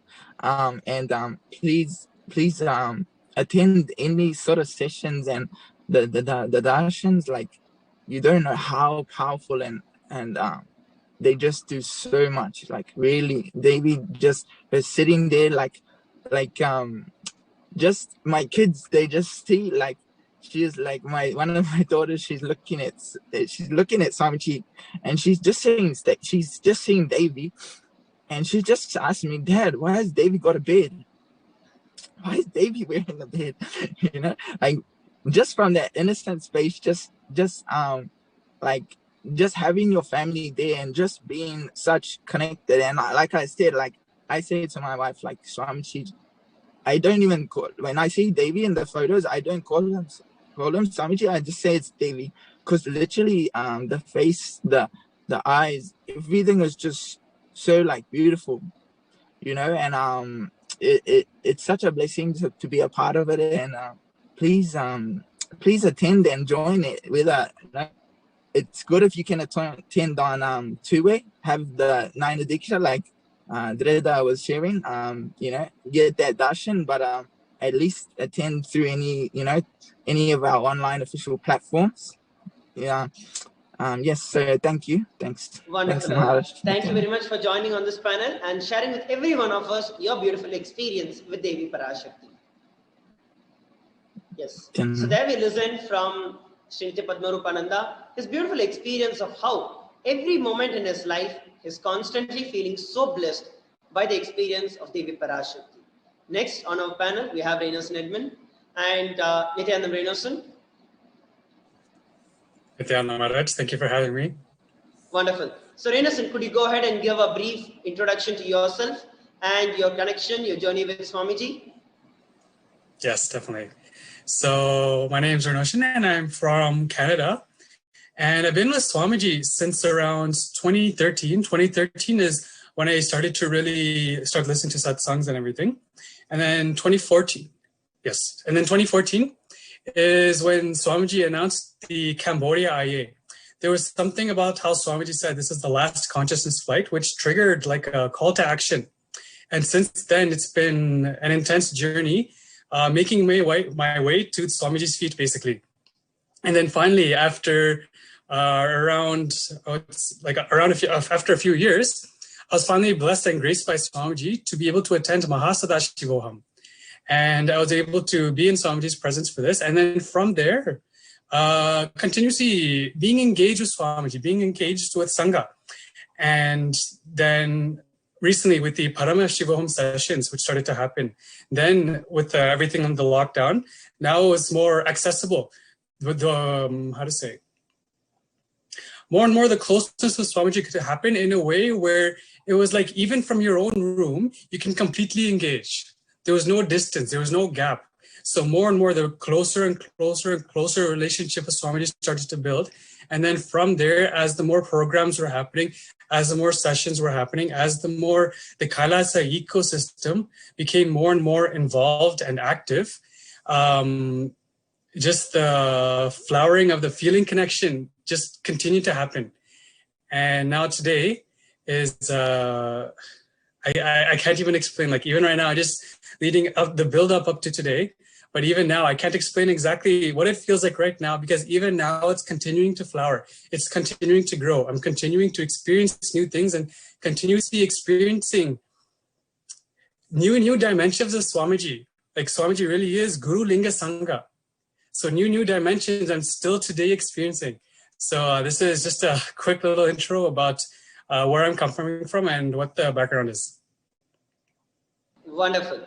So thank you very much for sharing about your background and your beautiful journey with Swamiji. So now that you've been with Swamiji for so many years, it has prepared you a lot, and you've grown up in a completely different space. You've grown into a beautiful being with being able to experience and express the state space powers of Paramashiva.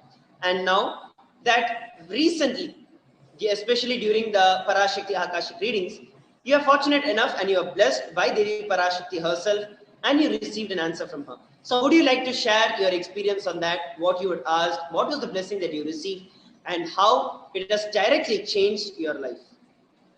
Yes, definitely. Leading up to the question, actually, so during the Arulvaka, the Akashic readings with Devi, continuously, naturally, like everybody else, there's yearnings here and there, but like small questions I want to ask Devi, because literally for me is, personally speaking, Devi is my Ishta Devata. Even in temple, to be completely honest, if I go to temple, in the Toronto temple, there's a huge, beautiful Meenakshi there. And so when we were able to freely go to the temple, like before the lockdown and everything, whenever I was able to come to the temple, I'll literally go to the temple, I'll first say hi to Ganesha, talk to Ganesha for a little bit, and then I'll go sit with Devi, and then just basically hours will pass. Like that's it. It gets swallowed by the whole experience, and it just literally, the one-on-one connection and time itself completely loses meaning, because I'm sitting with my mom, I'm sitting with Devi, Parashakti. There's nothing else after that. Like Devi herself, she's breathing life into me. So what else is there? Swamiji himself, he's breathing life into me. That's actually the nice thing too, is like when I'm sitting in front of Devi, Swamiji's also right there. Swamiji's right next. There's no gap. So this is actually a personal, the relationship with Devi is, she's my Ishta Devata. And even growing into the Hindu experience, because actually I grew up in a Christian household. So I had no idea about Hinduism or anything like this. The only context I had is coming from a Tamil background. So naturally the Hindu lifestyle is infused in different ways. And so just this is the context. So when Devi started to give darshan through the Arulvaka, naturally I was excited, like literally almost talking. Like having darshan of one thing that's already amazing. Like out of like the whole Brahmanda, just wants to have darshan of Devi, doing tapas for yugas, just to have darshan of Devi. And now we're having Swamiji coming to, like Devi is literally landing in the Nijavatara of Swamiji. to give us darshan, not just once, not just twice, but again and again and again. What kind of a rare opportunity is this? What kind of beings we are to have such a manifestation happening? Not only seeing Devi, but hearing her speak. The being who beings from all the lokas do tapas for yugas, just to have a glimpse. She herself is not only giving us a glimpse, but she's speaking to us. We're hearing her words. So naturally, the excitement starts to happen. Like I have to ask something I have to ask. So as the Arulvaka continues, I was asking a lot of small things that were coming up in the life. But also the big things also, like who am I, where am I coming from, what is the context of the life, like all these things, everything I would ask Devi, because it literally is like, just like how I would sit in front of Meenakshi and talk to her, same way I'm sitting in front of Devi and talking to Devi. I don't want to say it's the same thing, but it's the relationship flowering. Like now it's not just sitting in front of Archa Avatara, it's sitting in front of Nija Avatara. And so I was asking all sorts of different things. I was asking about who am I, where am I coming from, and all these things. And also I asked small things like, I was talking also about how like I wanted to do Pada Puja for Swamiji. I was expressing this to Devi. I was also talking about how like, oh, there's this student death thing and I don't really want to worry about it anymore. I just want to commit my time just focusing on you because I don't want to think about that one. Small things like this. And none of the, obviously like the explicitly nothing got answered. But for me, I don't care about that because I'm literally seeing Swamiji as Devi. Devi's there. And Devi's seeing. Devi herself seeing, like literally, that's one thing I want to share with everybody. Don't feel bad if your question is not answered or anything, because actually it is being answered. The fact that it's falling on Devi's eyes itself is an answer. If she feels that you need specific words for you, then she will express those words specifically for you. But don't think you're not being attended to, because every question I had, every question I asked, that very same day, I showed Devi that I had this desire to do Pada Puja for Swamiji, but there was this insecurity that like, oh, I don't want to delay how long it takes to pay off the student debt. So I don't know, I don't know how it'll happen, but Devi, I want to do Pada Puja for Swamiji. Immediately after that same Arulvaka, I got a call saying I got a raise for no reason. I did nothing to do the raise. I did nothing special. Nothing was different. Just out of nowhere, somebody calls and says, hey, we're giving you a raise. And it was enough of a raise where I felt actually very comfortable with doing the Pada Puja. And so I was like very excited about it. Same way, also about the student debt thing. Again, these are just small things I'm sharing, but just to show that everything is actually immediately attended to. The student debt thing, I was expressing this to Devi. Within a few days, I was speaking to my physical mother and I was talking to her about like this and that. And then she was sharing, oh, did you know this and this is coming? It was some money from, basically some money that was supposed to come some time back, but instead it ended up coming. And now because of the time that passed, it grew to a point where the money that was coming now, that I'm only now finding out about, is enough to completely remove the student debt. And this is just a simple desire expressed to Devi.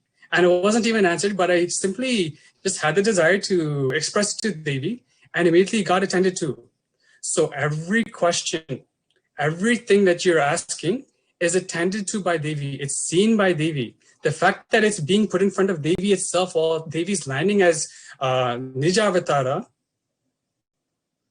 means you are being answered. Every single question is being answered. There's nothing that's not being answered. And then that also, I was also having this sort of up and down feeling. And so suddenly I found out that I was able to do the avatar with Swamiji as Meenakshi, as Parasodashi Meenakshi. That's actually one thing I want to share also, is the very first exposure I had to experience Hinduism itself was having darshan of Sodashi. So this itself was, for me, there's a unique kind of feeling connection that I don't think I'll ever be able to actually explain, but it's basically I can share.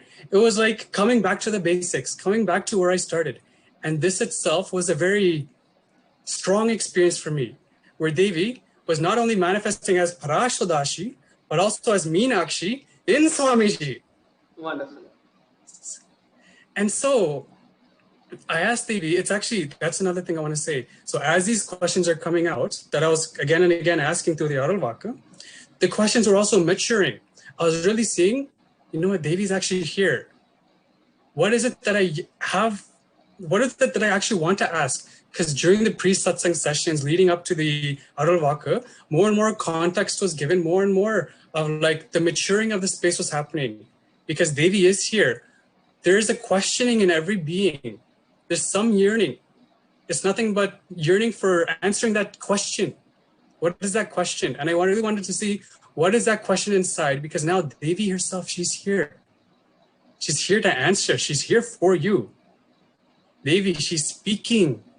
This again and again, I have to reiterate, but she's speaking.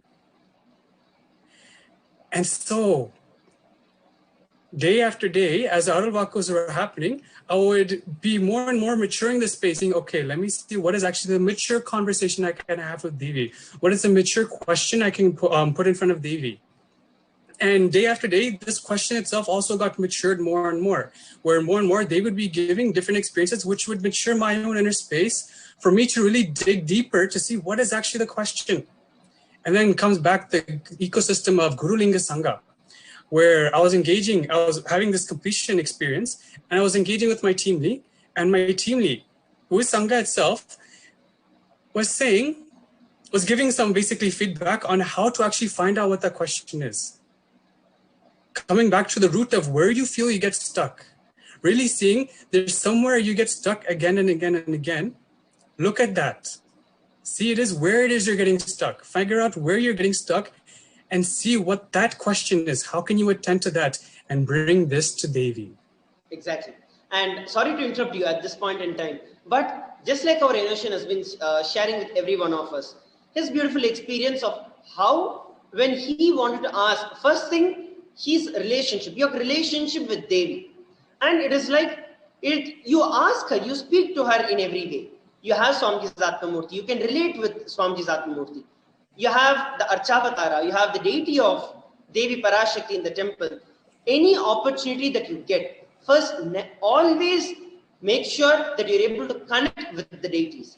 Because the moment you start connecting with the deities, like how he was telling, that is when so many miracles started taking place in his life. Especially coming from a different background which has no relationship with respect to Hinduism, other than what he's supposed to be because he's a Tamilian. Other than that, there's nothing else that he had. But after being with Swamiji, after listening and receiving the initiations from Swamiji, the practice or beautifully learning to live with the deities, you will learn that there is a very beautiful way that with which you can connect with Devi Parashakti. And the second point that he was mentioning about how the questions have started becoming mature. And I actually want to take a few moments to actually expand a little more on that. Whenever we actually want to ask anything to Devi Parashakti, right? So at that time, really, even many times, many people have also shared this. Our question will be something, but Devi answered what we really wanted to hear, what we really needed in our life. Many people, we would have asked for something, but Devi would have blessed with something much, much more than that. Because Devi, Swamiji, does not just answer your question, but he answers the questioner. Devi Parashakti, when she expresses through our beloved Swamiji, the very questioner is being answered. And when you actually are able to mature yourself to understanding what exactly is that which is your being is longing for, and actually look into that, and when you're able to verbalize that, that is when you catch the glimpse of Devi Parashakti. Go ahead, Renosan, and continue your sharing. Yes, beautiful sharing, Abu Maharaj. And this is exactly it, is when the maturing of the inner space happens, the receptivity starts to happen. Because actually it's true.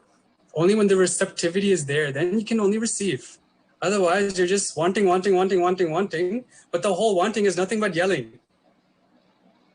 The whole yelling, it's just like, okay, you finish yelling, and then quiet down. And then once you quiet down, then when you're ready to listen, then we can start speaking.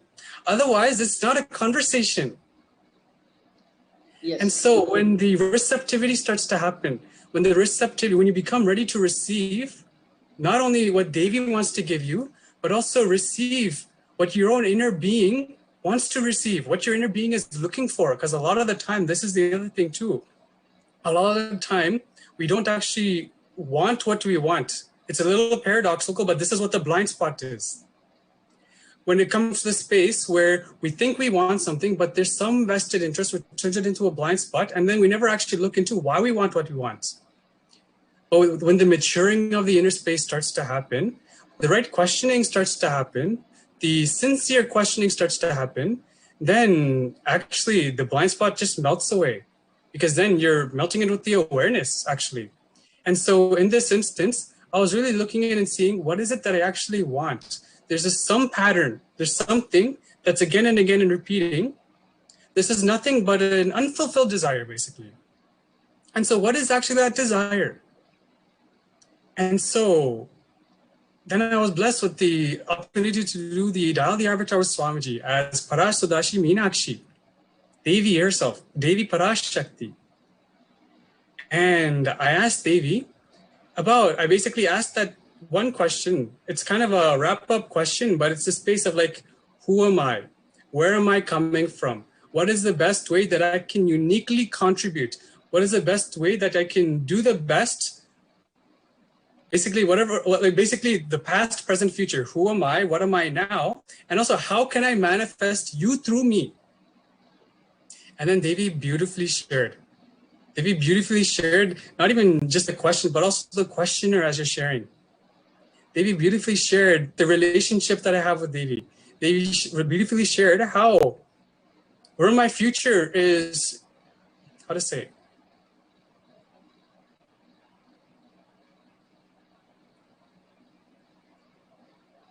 basically, Devi gave me exactly my vision. She became my visionary. I can't even say she became my visionary because already that's it. I can say she clarified the vision. She gave me the clarity. And when this happened, she also said one specific thing. She just said, sincerely do my seva. Just sincerely do my seva. All the doubts you have, all the fears you have, they're nothing but delusion. Just sincerely do my seva. Yeah, you'll have no fear. You have no worries. I'm taking care. Anandam is yours. Wonderful. And so with this, there's nothing else actually. There's actually such a beautiful sharing that you're sharing. Like how after so many questions that came up in you, and then everything went over, churned on and on and on.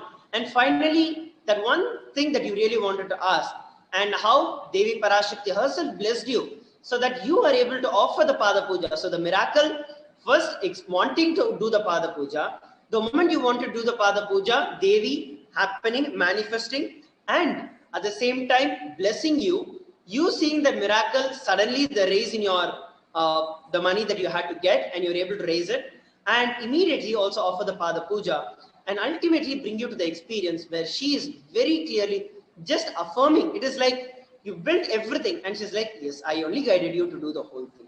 So just like how you beautifully shared, in each and every one of our life also, Swamiji is continuously manifesting.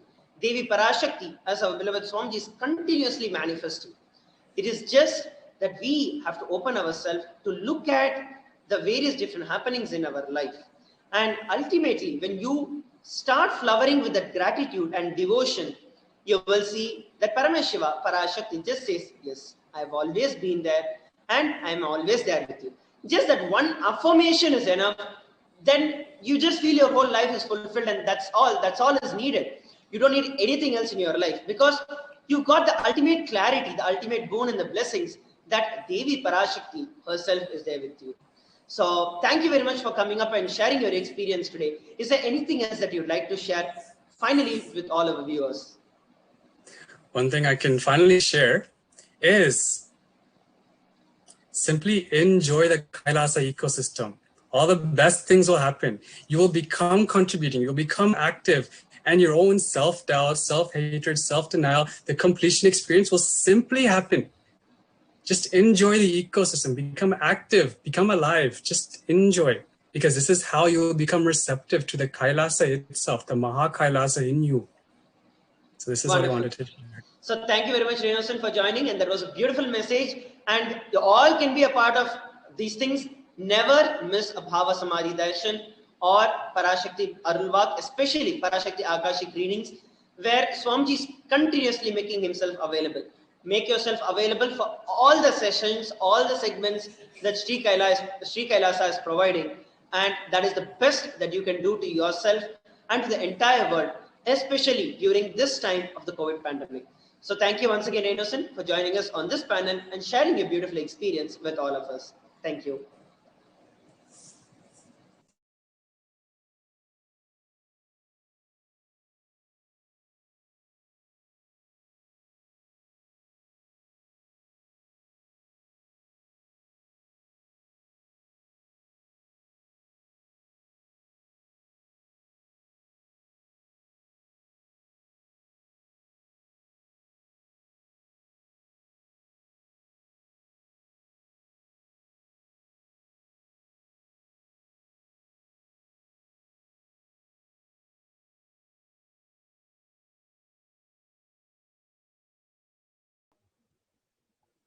Nithyananda Maharaj.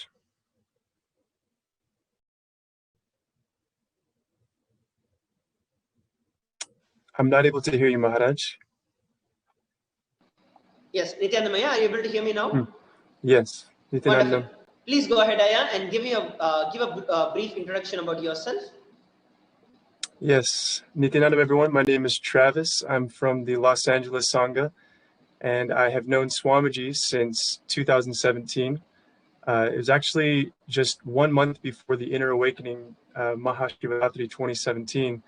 I met Swamiji through a Kalpataru, and I just felt actually like this warm embrace that I can say is very similar to what I feel with the the Devi Parashakti energy that we've been experiencing. And I just felt this love, and so I jumped to Inner Awakening. Hadn't really watched much of Swamiji's satsangs. Of course, that was a huge cosmic blessing to be there, with Swamiji in person for Mahashivaratri.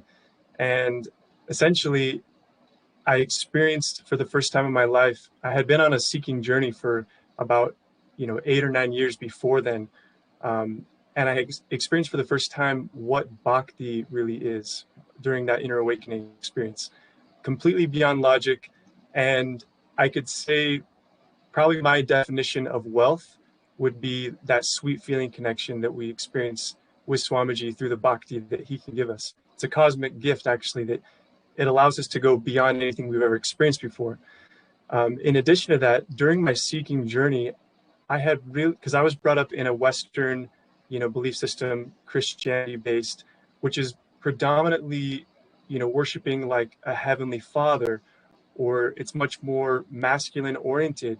And I always had the question as a child, like, what about Heavenly Mother? What about Cosmic Mother? Why don't we pray to her? Why don't we connect with her and celebrate her and worship her? And I never felt like I got, a sufficient answer to that question until I met Swamiji. I could say that dimension of me really, woke up. It was truly an inner awakening experience. And so that's the basis of, since 2017, I was really blessed to spend some time in India in the ashram. And one of the greatest blessings related to the motherly energy was taking care of Gaumata, and doing Gau Seva in the Goshala in Adi Kailasa, which Swamiji had said before, it's literally like the Gau Mandir. It's like similar to doing Seva in the temple, that you experience such an amazing healing of the, muscle memory and biomemory. And it just happens spontaneously through that motherly energy. And so that was such an incredible blessing for me that I felt really deep in my connection with the Cosmic Mother. And then since then, I acknowledge I'm still new to the Sanatana Hindu Dharma, but what a blessing it is to have Guru, because he can take you beyond, the ego's version of knowledge, or, the ego's desire for wealth. I find that the Guru Bhakti is that it just expands every dimension of your life. And so I've just been really focusing on that the last 4 years since meeting Swamiji. And that's Wonderful, my background with Swamiji.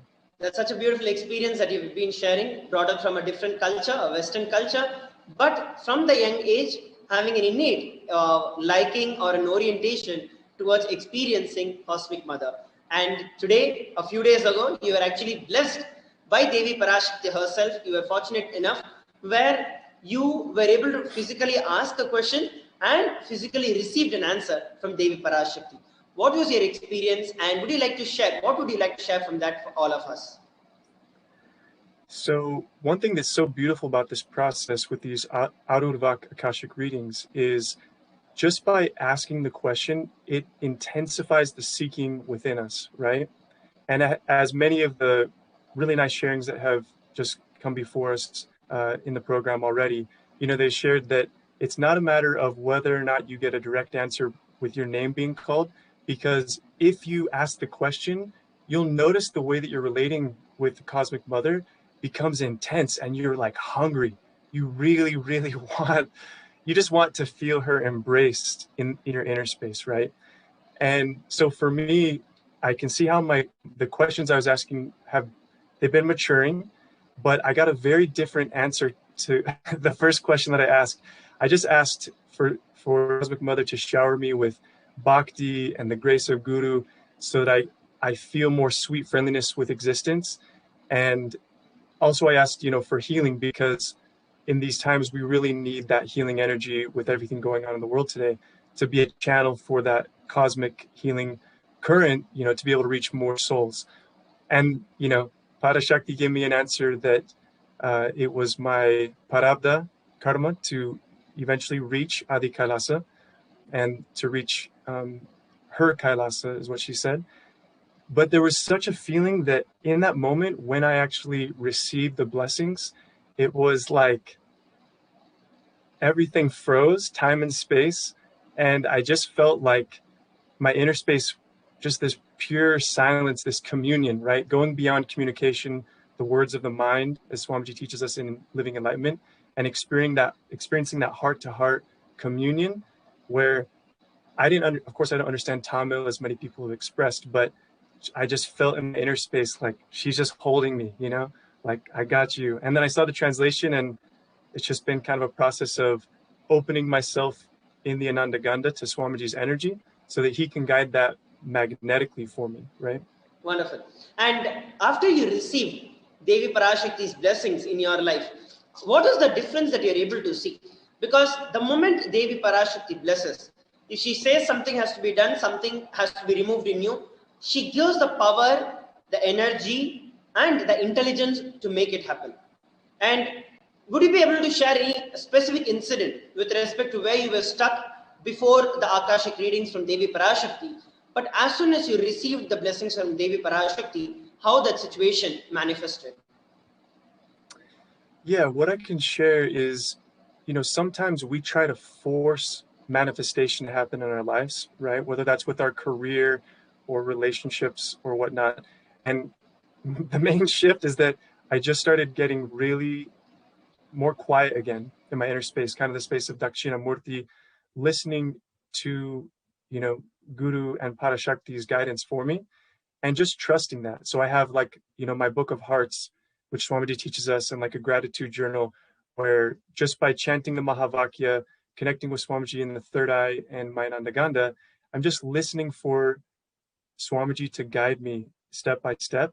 And that feels so empowering, so much more, there's so much more flow in that. And so I'm seeing that new possibilities are showing up that I'm listening to now with more of a deep inner silence, and trusting that Guru Bhakti as like the real compass, right? That's the main shift, I would say.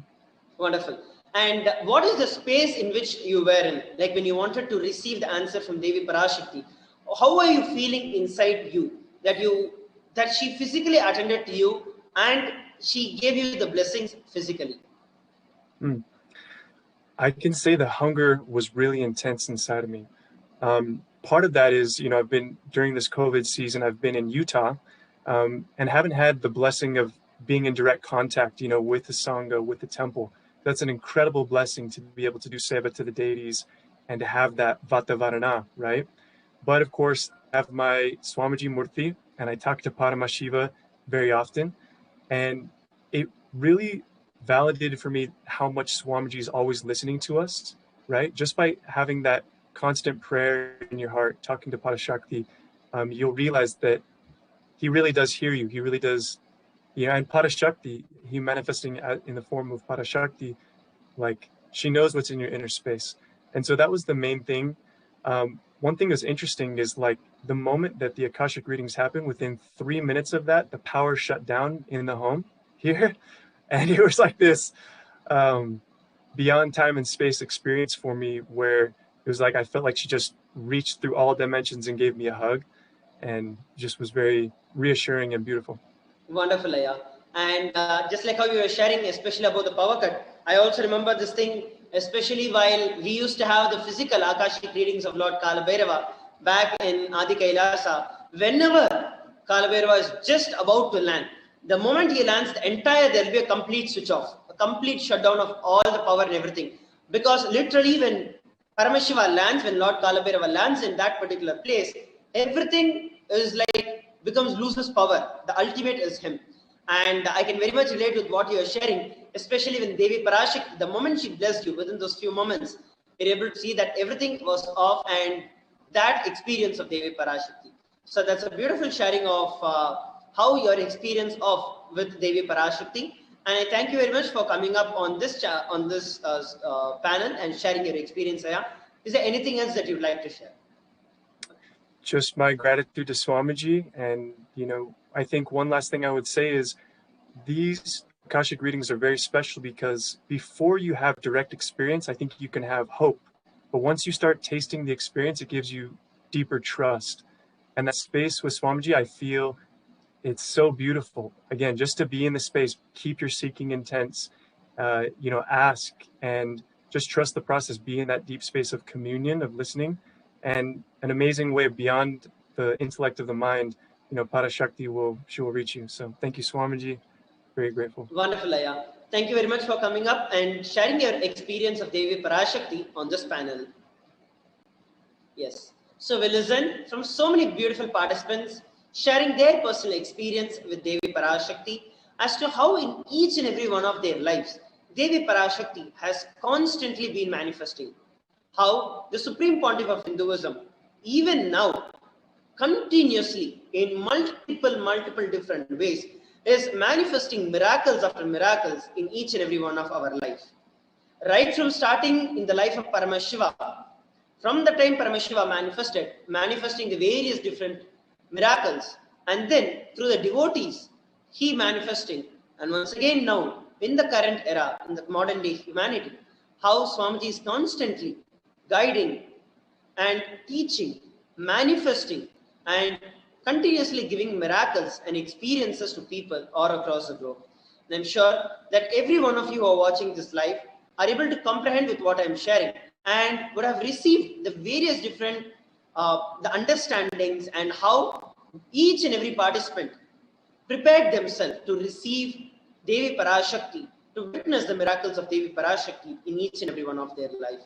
And now it is time that we move on to the next segment of the Bhava Samadhi Darshan, where we are going to look at how each and every one of us can directly relate with Devi Parashakti. Let us stay tuned for the next segment of the Bhava Samadhi Darshan and understand how we can manifest that feeling connection with Devi Parashakti instantly. Please stay tuned.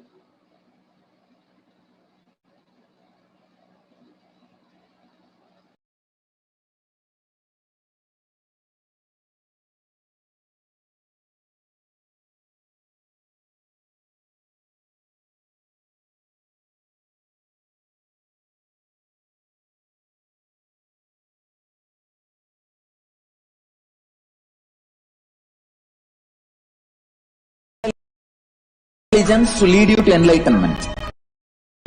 Each God is a bridge for you to achieve the Shivatva, the ultimate Shiva consciousness. Krishna is the bridge for you to achieve the Krishna consciousness. But Shiva consciousness, Krishna consciousness, all consciousness is one and the same. Ultimate consciousness only. So that energy itself completely expresses. Just like Radhika, when I see my own sweetness in the mirror, I become eager to taste it. I find that the only way to relish this sweetness is through the constitution of Sri Radhika. Bhava Samadhi Darshan is a window to the infinite expanse of consciousness, allowing us to glimpse the formless in a way that we can understand. It cleanses the karmas of lifetimes. It awakens our biomemory to the space of Paramashiva, the ultimate consciousness, and creates a deep and lasting transformation in us.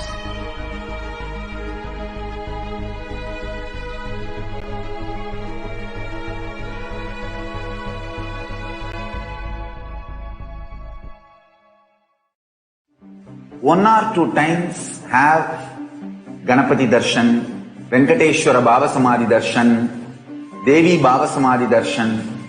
By third time, fourth time, you will see every prayer you are asking those beings, Ganapati or Venkateshwara or Subramanya or Parashakti. Simply those prayers become reality, and the relationship between you and that cosmic beings built.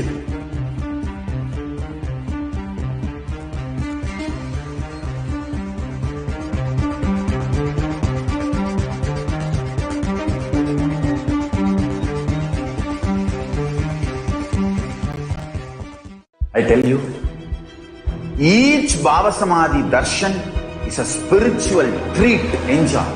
Spiritual feast, enjoy. Don't miss it.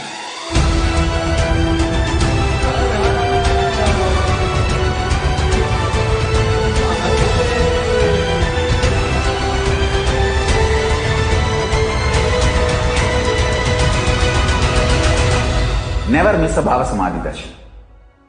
Enjoy Paramashivoham, which is introducing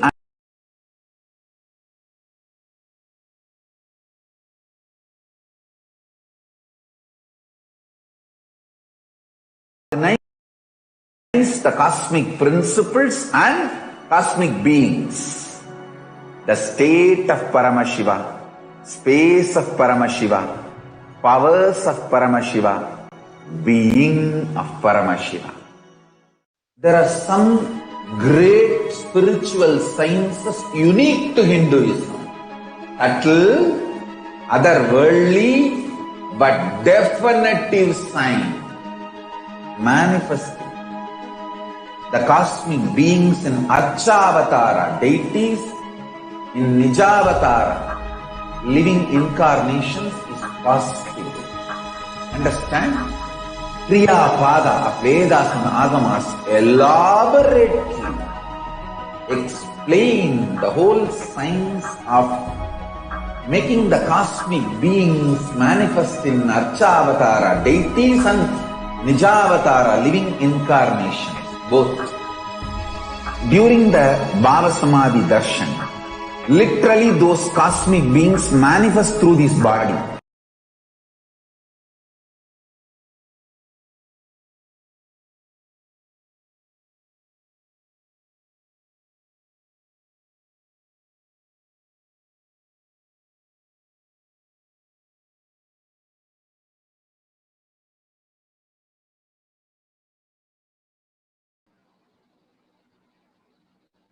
Yes.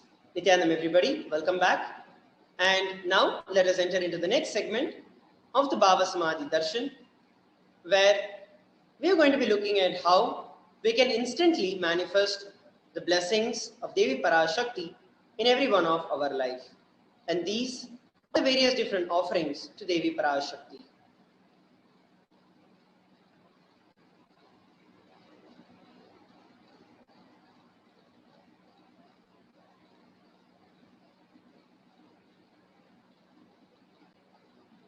The offerings to Devi Parashakti.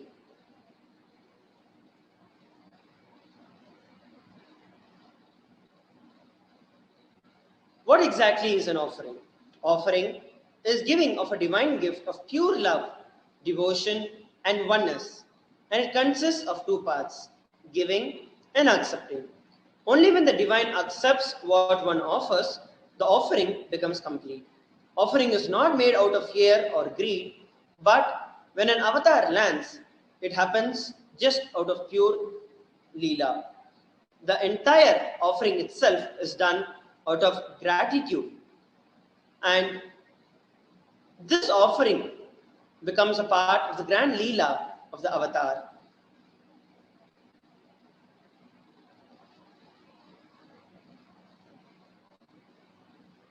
Some important cautions. There's a beautiful Dhyana shloka of Devi Parashakti. Induniva Veda Karavanhinayanam Syat Pankajavara Japa Sharasayuktam Angahima Bhushana Vichitravasanam Syat Tungamakutojvala Manonmani Swarupam.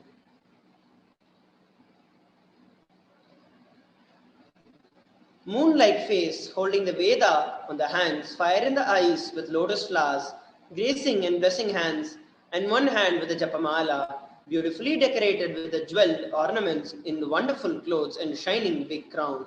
Her name is Manonmani. This is a Dhyana shloka of Devi Parashakti. Another beautiful Dhyana shloka. Dhyaye Devim Trinetram Shashini Bhavadanam Vedahastam Dadanam Savye Padmam Varadama Paradir Chabhaye Chakshamalam Divye Rabharanai Vibhushitatanum Brahmadhivi Pujitam Devi Meva Manonmanim Pratidinam Kamartadatrim Shubham.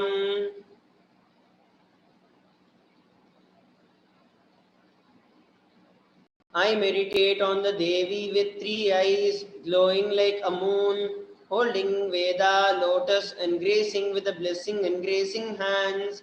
She is wearing beautiful ornaments. She is worshipped by Brahma and other many gods, and shower auspiciousness and boons for all actions every day. This is a beautiful reference for the significance of the divine element, gold. Right from the Atharvana Veda and the Rig Veda. Gold is a divine element. It literally purifies anything that it touches. It's an element of spiritual significance and great spiritual power of healing and enlightenment. The vibrations of gold has the power to infuse the sattva energy and the positive thought currents into anyone who wears and anyone who sees or operates in its vicinity. Gold is present in all scriptures, the Vedas, the Agamas, Shrutis, Smritis, Itihasas, Puranas. In all scriptures, gold is abundantly displayed, and the gold is the most auspicious, purest metal which purifies our very being. In the Hindu civilization, everything was built in gold, exchanged in gold. Ritual feasts were offered in gold. When one was to be saved from life-threatening illnesses, gold was offered as a ritual fee. Gold was in abundance in use for weighing equivalent amounts of commodities, including cows. Kingdoms were built with huge doors of gold, streets with huge columns and huge archways made of gold, horses and cows dressed in gold. There was so much of gold that was continuously being displayed abundantly in our Vedagamic tradition. The Hindu civilization thrived on the banks of rivers of gold. The Indus River was called Hiranyamaya, the river of gold, in Rig Veda, and river Saraswati was called a Hiranyavartini in the Atharvana Veda. Gold is a supreme element for offering the gifts to the ones who you love and revere. Temples are constructed in gold, deities are made in gold, and decked and adorned in gold because it preserves the enlightenment energy for thousands of years to come, and it lasts forever. The first offering to Devi Parashakti is the e-hundi. Bhakti Priya Bhakti Gamya Bhakti Vashyavayapaha Shambhave Sharadhe Sharadhadhyaye Sharvane Sharmadhayine. Devi is fond of true devotion and is realized through true devotion. She can be won through the true devotion. She is the one who removes all fears. This is a beautiful experience that you can have. Offering the e-hundi. If there is any fear in the mind of devotees, Devi is sure to remove that fear. It is stated that Devi likes to be worshipped in autumn. Here, it is meant that the autumn of our lives, when the thoughts turn more and more inwards, the role of the divine is known and understood clearly. The need of Devi worship becomes stronger and stronger. Offer any amount of donation that you would like to offer to Devi Parashakti in the e-hundi. The next offering is a Sankalpa chanting. It costs $1. The Devi Mahatmyam beautifully describes about this. The goddess enchants this universe and she herself gives the birth to the universe. The goddess being prayed without any interest in anything gives that knowledge that leads to salvation and gives the wealth in the materialist sense. Offer the $1 Sankalpa in the YouTube super chat and receive the grace and the blessings of Devi Parashakti. The next offering is the Sahasranama Swarna Kasir from 75 to 251 US dollars. Nama Parayana Prita. She is the one who likes the repetition of her various names. This is from the Lalita Sahasranamam, 731st verse. This offering of the 1008 names of Devi Parashakti. It's a very special and a unique archana offered to Mahameru of Devi Parashakti. Offer a golden coin inscribed with each of the 1008 names and receive the grace and blessings of the Ananta Kalyana Gunas, all the divine and auspicious qualities of Devi Parashakti. If you'd like to offer this, you could go over to tiny.cc/Devi-offerings. The next offering is the Mukta Anguti, which is the finger ring with the pearl. Muktahārala Satkirīta Ruchiram Purnendu Vaktra Prabham Shinjannupura Kinkini Manidharam Padma Prabhavasuram Sarvabhishta Pradhan Girisutam Vaniramassevitam Meenakshim Pranatosmi Santatamaham Karunyavaranidim. I bow to goddess Meenakshi, whose crown has garlands of pearls and face shining like a full moon, who wears anklets that are studded with gemstones and has small bells, who is shining like the splendor of the lotus, who grants all the wishes, the daughter of the mountains, who is worshipped by goddess Vani and Rama. I remain ever bowing to this goddess Meenakshi, the ocean of compassion. Offer the Mukta Anguti, the pearl finger ring, to Devi Parashakti. It is by offering this that you will be showered by her compassion and pure love in all your business endeavors. Go over to tiny.cc/Devi-offerings to offer the same. The next offering to Devi Parashakti is the Padma Pushpam, which is the golden lotus and costs $600 US. The Kamika Agama verse very beautifully describes that all the kalashas should be wound with suitable thread and covered with new cloth. They should be adorned with the lotus made from gold. So offer the golden lotus for worshipping Devi Parashakti. The next offering is the Swarnametti, costs $750 US. There is a beautiful verse that describes you whose brightness from toenails destroy the darkness of ignorance from the minds of devotees who prostrate to you. You whose brightness from your feet empowers that of the lotus flower too. So offer the Swarnametti, the golden toe ring, to Devi Parashakti and receive her blessings to endure even the most difficult aspects of our life. The next offering is the Swarna Mangtika, the golden hairline jewelry. Sudha Surabhi Varshini, she who makes the nectar flow in all our nerves from the Sahasrara.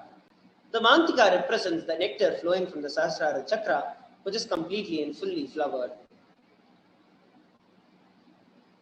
Offer the Mangtika to Devi Parashakti and receive the blessings of achieving the blissful state of overflowing gratitude and the space of complete completion. The next offering to Devi Parashakti is the Pratyaksha Pada Puja. There is a beautiful verse that describes about Devi Parashakti and the Pada Puja.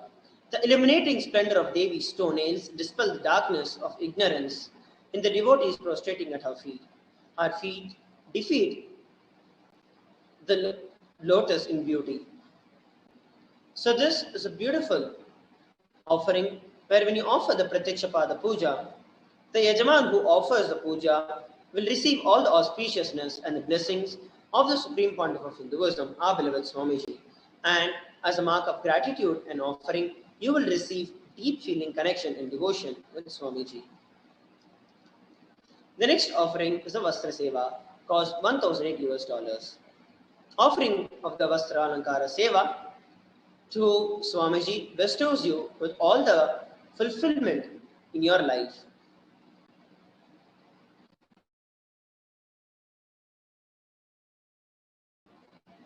Sorry for the technical glitch.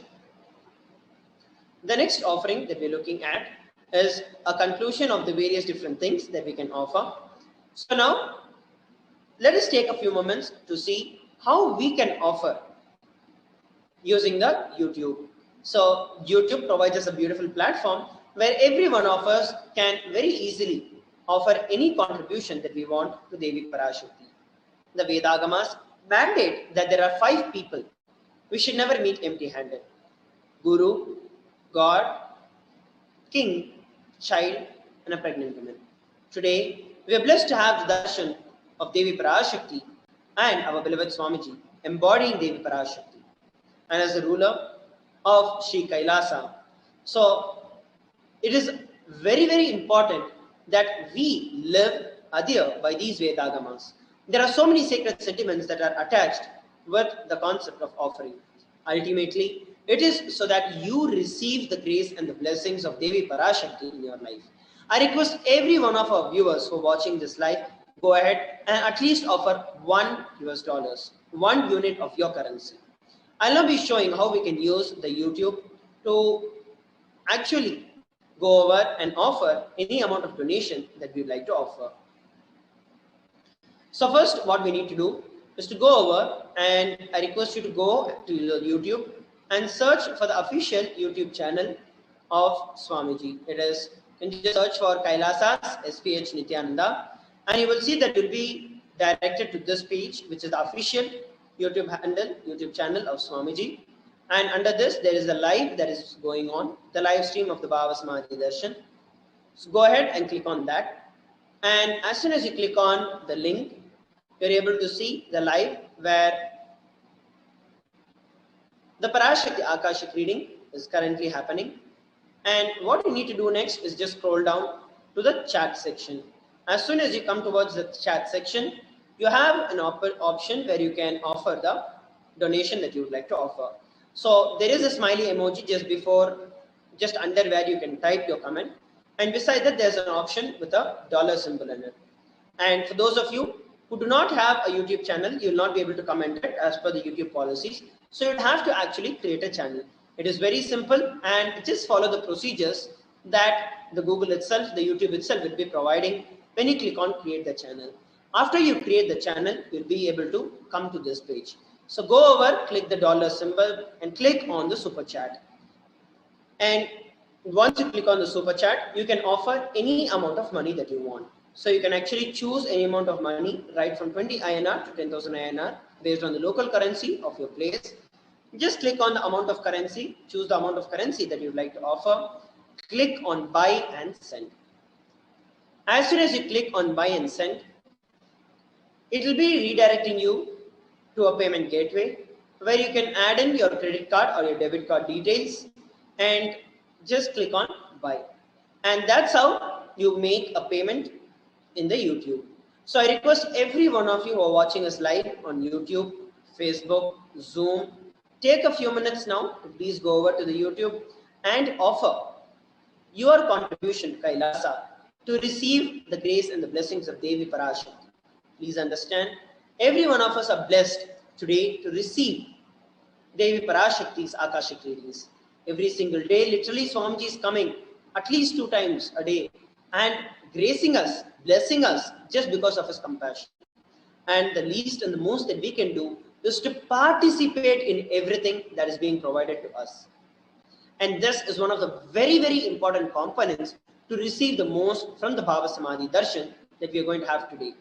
So I request and urge every single one of you go over and offer at least just $1. Just $1. I request every one of you to offer at least $1 so that you inculcate the various different sacred sentiments and offer as a mark of offering your gratitude to Devi Parashakti for happening in your life. So please take a few moments now and go ahead and offer your contribution to Kailasa using the YouTube super chat. Next, we'll be looking at how we can offer the other sevas. those of you who would like to offer the Pada Puja or any other sevas, we'll be looking at how we can do it in the next part. So please take a few moments now and offer at least $1 to Devi Parashakti. Please take a few moments to do it.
Yes, so while we are all taking this time to offer a contribution, we are also going to be looking at how, if we want to offer the other sevas such as the Pada Puja or any other seva to Devi Parashakti that we saw, I'll be showing you how we can do it.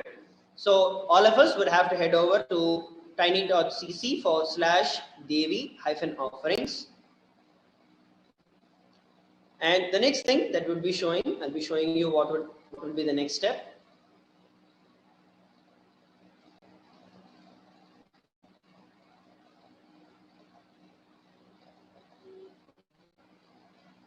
Yes.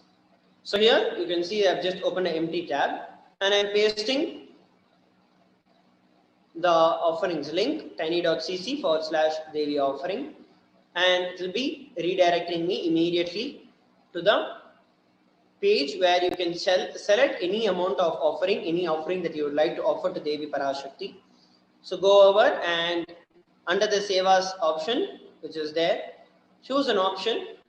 You can select any seva that you would like to offer and go over and add to cart. So once you click on add to cart, it will be taking you to the next page where you can proceed to the checkout after confirming the details. So now here, once you're sure and you are confirming the detail, proceed to the checkout. And under the checkout, you will just have to input your billing details and any other additional information that you'd like to offer and place your order. So with that, it is a simple procedure where you can offer any other sevas such as the Pada Puja or the Vastralankara Seva or any other seva. So please take a few moments. If you have any doubts or questions, you need help with knowing how to offer these sevas, you can always reach out to the people, the participants who are there. We have volunteers who are continuously available in our Zoom rooms and who are available in the YouTube chat. So any of you have any doubts or questions with respect to how to actually do it, you can always feel free to reach out to us and we shall help you to do it. So please take a few moments to offer on the YouTube as well as on any other puja that would like to offer in the official gateway. Please take a few moments and we'll enter into the next segment of the Bhava Samadhi Darshan.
Nithyanandam, welcome back. Now we're going to be looking over how we can ask our questions to Devi Parashakti during the Akashic readings. So the first option which we have here to ask our questions to Devi Parashakti is by commenting in the live YouTube videos. And to comment on the live YouTube video of the Bhavasamaya Darshan, you need to become a member of the Kailasa HDH Nithyananda YouTube channel. So all you need to do is go to YouTube, open the Bhavasamaya Darshan video, and scroll a little bit down where you see Kailasa HDH Nithyananda, which is the name of this YouTube channel. Next to the name, there will be a small button called Join. Go and hit the Join button and sign up and become a member for the Kailasa's official YouTube channel. Once you become a member, only members will be allowed to post questions and will be allowed to use the chat box during the Akashic readings. So be sure to sign up and become a member and use the chat box option during the live Akashic readings. The second option which we have is by using the Facebook comments page. All you need to do in Facebook is open, once you've opened Facebook, and come to the official website, the official profile of the Supreme Pontiff of Hinduism, which is Kailasa's HDH JGM, Nithyananda Paramashivam. Once you're at this page, be sure to like and follow the Facebook page, and you can ask your questions in the comment section of this live video. This Bhavasamaya Darshan is being streamed both on YouTube and on Facebook. And to have your questions delivered on these two platforms, all you need to do is go to the comment section of both of the live streams of both these videos. In the comment section, your comments will be taken to Devi Parashakti. Next option which you have is through Twitter. In Twitter and Instagram, in these platforms, there will be a social media post about today's Bhavasamaya Darshan, which is happening right now. So all you need to do is open Twitter and go to the official Twitter handle of Supreme Pontiff of Hinduism, which we have here in the presentation, Kailasa's HDH JGM, HDH Nithyananda Paramashivam.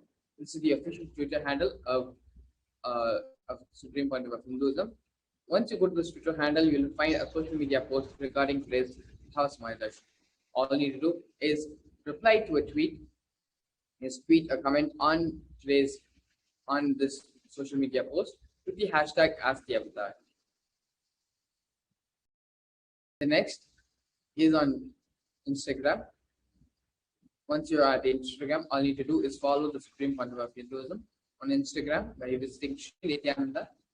And then once you have followed, find the social media post of today's Bhavasamaya Darshan, which will usually be at the top of the post on the wall, and ask your questions in the comment section.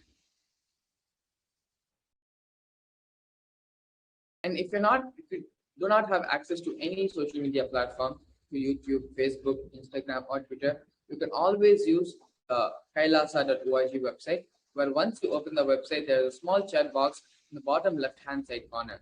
All you need to do is go to the left-hand side corner, enter your name and what question or query you have to Devi Parashakti. Again, we're going to be going over all the various methods in which you can ask your questions to Devi Parashakti, starting with YouTube. Once you go to YouTube, open the Bhavasamaya Darshan of today's, open the video of today's Bhavasamaya Darshan, and scroll down and first become a member of the SPH YouTube channel. Once you are a member of the SPH YouTube channel, only members will be allowed to use the live chat, the live comment section during the Bhavasamaya Darshan. So be sure to sign up and become a member of the Supreme Pontiff of Hinduism YouTube channel, so you have access to the live comment section during the Bhavasamaya Darshan. This is the first way in which you can post your prayers and questions to Devi Parashakti. The second way is through the Facebook page, the official Facebook page of the Supreme Pontiff of Hinduism, which is Kailasa's HDH JGM Nithyananda Paramashivam. All you need to do is, once you're at the profile, like and follow the Supreme Pontiff of Hinduism on Facebook, and then find the live stream of today's Bhavasamaya Darshan in the profile. It will usually be at the top of the profile. All you need to do is go to the comment section and ask your questions. Today's Bhavasamaya Darshan video is being streamed live on YouTube and on Facebook.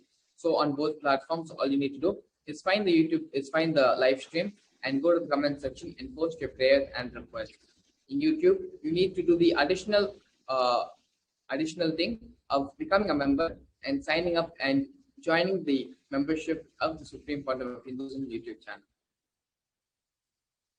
The next we have is Twitter. So on Twitter and Instagram, all you need to do is visit the Twitter and Instagram handles at Sri Nithyananda on both platforms. And once you're at the profile of the Supreme Founder of Hinduism on Instagram and Twitter, all you need to do is find the post regarding today's Bhava Samadhi Darshan, and with the hashtag Ask the Avatar, ask whatever questions you have in the comment section of today's Bhava Samadhi Darshan's social media post. If you try again, follow Sri Nithyananda on Instagram and go to the comment section of today's Bhava Samadhi Darshan video, which today's Bhava Samadhi Darshan. There'll be a social media post out about today's Bhava Samadhi Darshan, and use the comment section to post your prayers and requests to the Devi Parashakti. And if you do not have access to any of the social media platforms, you can also go to kailasa.org and use the website's chat box, which is here at the bottom left-hand side corner. Use this chat box to post whatever questions and prayers you have to Devi Parashakti. Please take a few moments now and post whatever questions, prayers, rules, whatever you want to convey to Devi Parashakti. Please take a few moments and use this opportunity and time to convey them.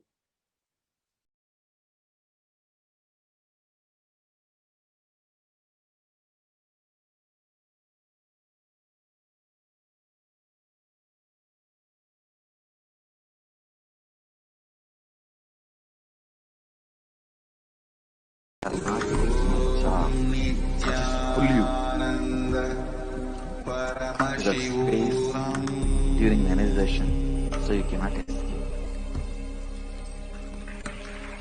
And you have to vibrate the same frequency. That is why people don't know ABC of life. Just after the 21 meditations and they go back, it's totally different. Their life is different.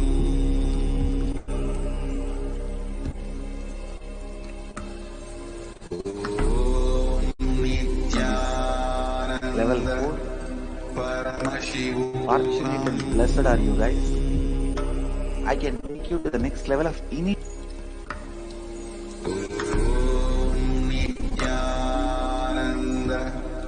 Paramashivoham.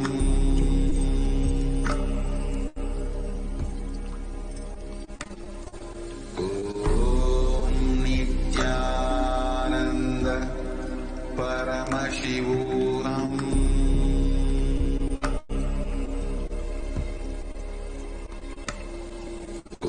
Om Nithyananda Paramashivoham. Paramashivoham.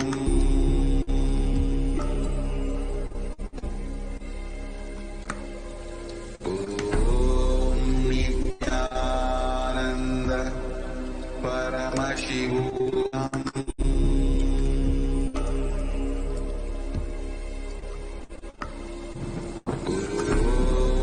Nithyananda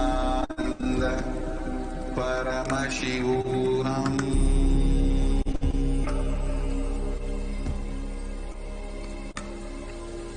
Om Nithyananda Paramashivoham.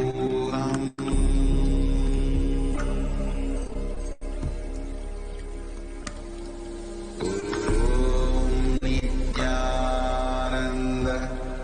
Paramashivoham.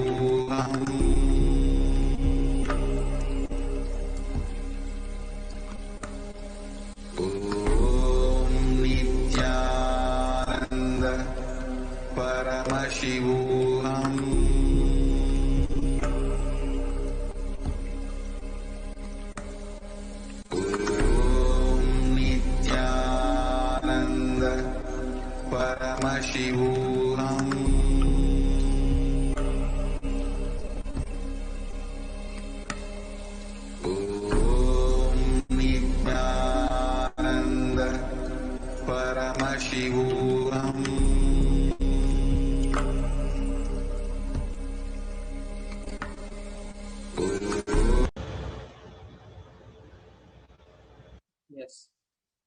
now, we're going to be entering the next segment of today's program, which is the Bhava Samadhi Darshan.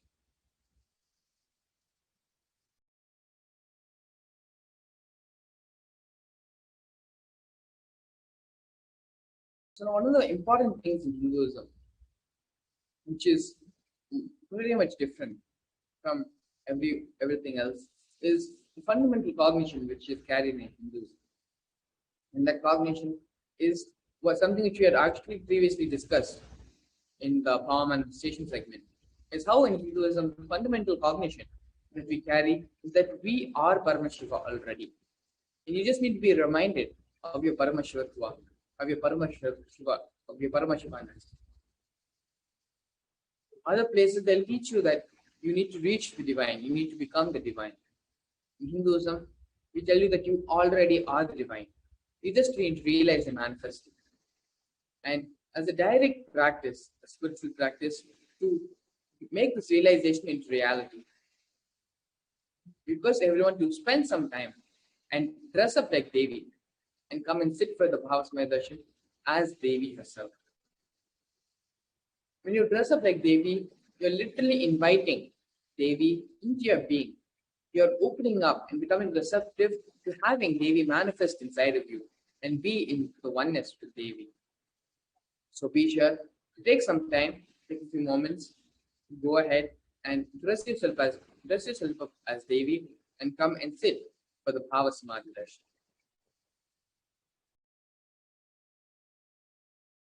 In Hinduism, when any divine being, an incarnation, the Archavataras, when they land on this planet, the first ritualistic offering which is offered to them is the offering of the Naivedya. Even if you take in our own temples, whenever the Prana Pushta happens, whenever we invoke any devatas, any gods, the first offering which will be made to them is the offering of Naivedya. And so that is the same thing which we'll be doing here as well. As Devi lands in the Supreme Pontiff of Hinduism, please make sure that you have some Naivedya which you can offer to Devi Parashakti. You can offer any of the following Naivedyams, like the sweet pongal, tamarind rice, curd rice, murukku, appam, adirasam, pal payasam, vada, and laddu. Please take some more time and arrange and make sure you have these Naivedyams which you can offer to Devi when she lands for the Akashic readings. Here we have a Shastra Pramana from the Malini Vijayottara Tantra, 60th verse. Kathana Chaktipadhatva Yadhapadavaloka Kanat Prasadhat Suguro Swamyak Prapyate Paramam Padam. By the enlightening teachings of the Guru, by the Shaktipada, the graceful transmission of the spiritual powers from the Guru, by looking at the sacred feet of the Guru, or by the complete loving favor of the Guru, Prasada, the ultimate goal and space, Paramapadam, is attained. Bhava Samadhi Darshan is not an event which happens in space and time. Rather, Darshan happens at the moment when we are lifted out of space and time. During the Bhava Samadhi Darshan, our neurons mirror that of the avatar. Bhava is defined as directing and activating the emotional and spiritual energy that is created through meditation on the avatar. The brain neurons mirror, activate, and process all the absorbed movements or information of the avatar just by seeing, without the physical act of imitation. That is, our entire body, silently, without movement, recreates what is happening distances far away, experiencing the superconscious energy radiated by the avatar. The science of Bhava Samadhi Darshan knows no distance. It is a phenomenon modern science is just discovering and terming as quantum tunneling. Our thoughts per second reduces significantly and we relax into a space beyond thoughts, thoughtlessness, becoming mentally at ease in coexisting dimensions beyond duality. We and the divine become one, unconditioned by the parameters of time and space.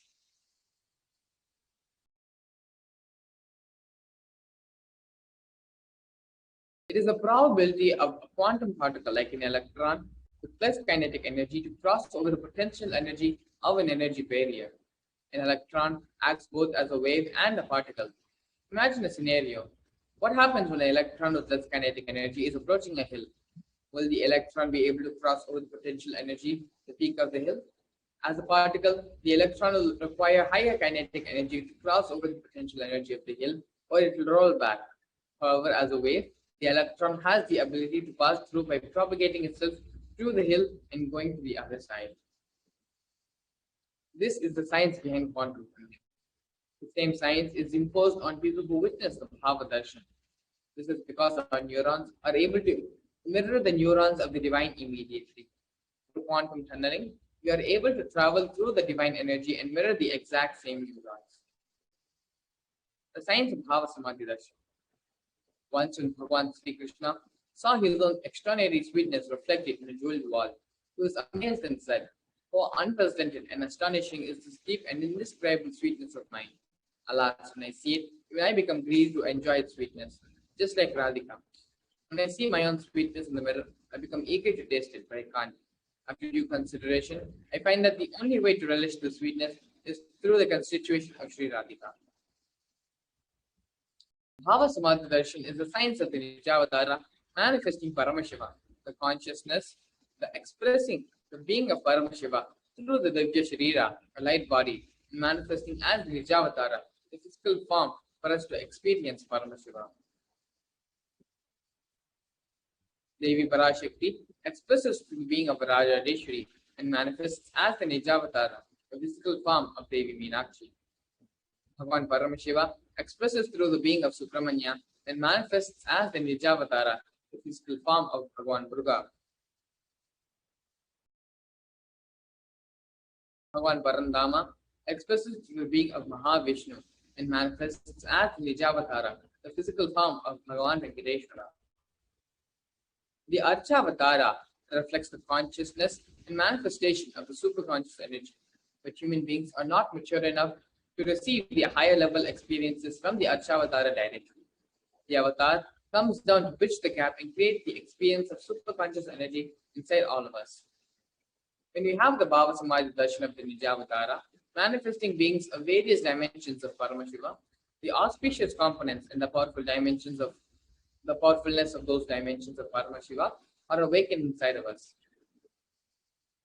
The dimensions of Paramashiva manifesting the Nijavatara for us to experience the same is the Bhava Samadhi Darshan.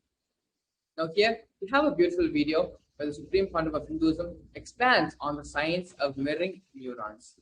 Please sit straight as you get ready to listen to this satsang where the Supreme Founder of Hinduism expands on the science of mirroring neurons.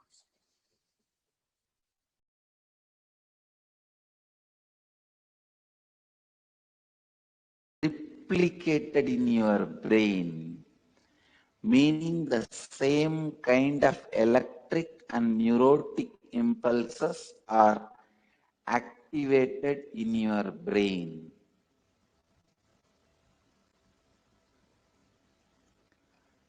This defines, this demystifies many mystical phenomena.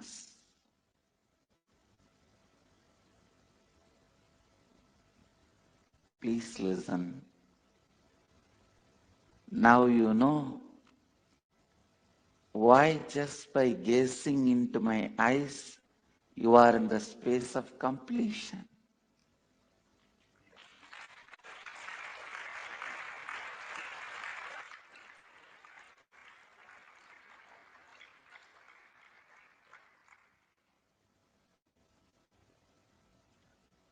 Why just looking at me? You are in the space of completion.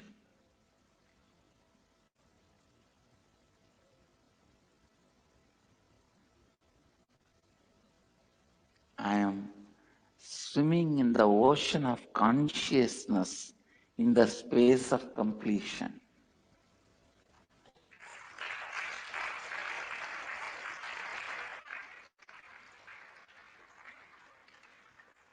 Even the so-called moments of my screaming,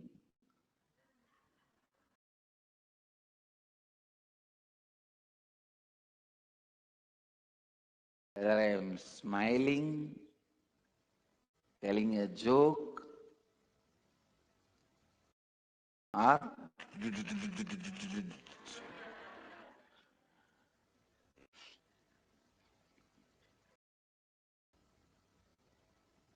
that is why even if you are absorbed in what I am doing, even if you are absorbed in the jokes I am telling you, even if you are absorbed in the actions, like very mundane, me serving food,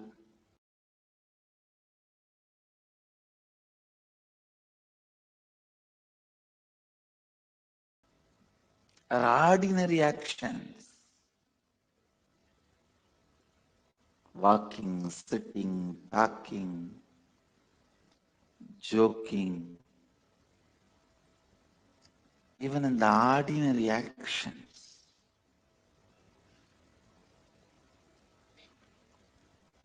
see, you will not get 100% absorbed in me if I am just sitting in samadhi.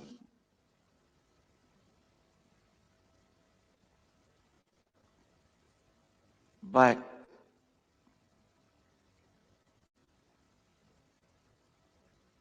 if I am doing normal activities like you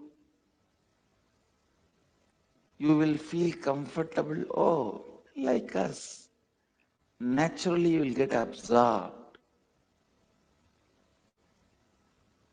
Even that feeling absorbed will put you in the space of completion.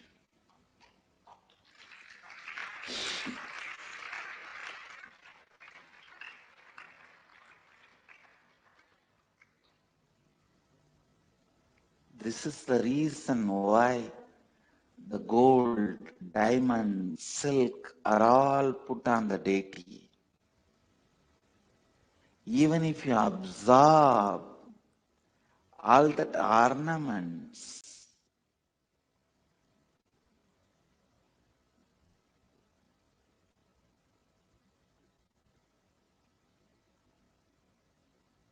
even that puts you in the space of completion.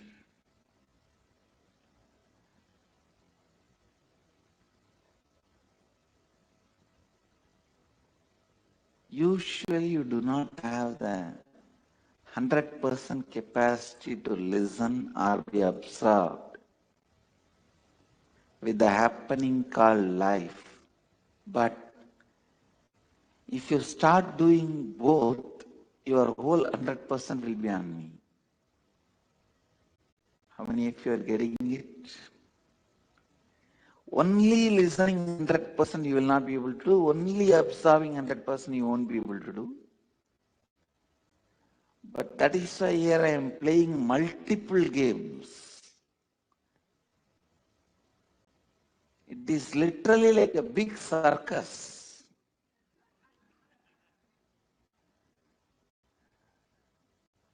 By that time you understand the joke and start laughing, I already moved on to some other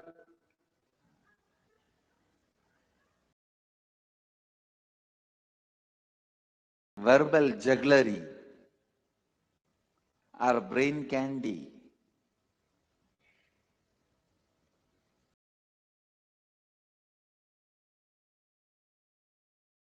Naturally, you are absorbed in total absorption.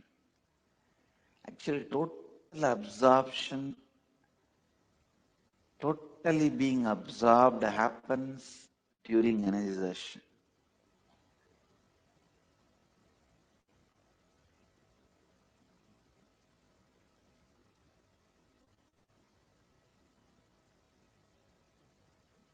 Whether you are there or not, it's my job. I just pull you to that space during the energization so you cannot escape.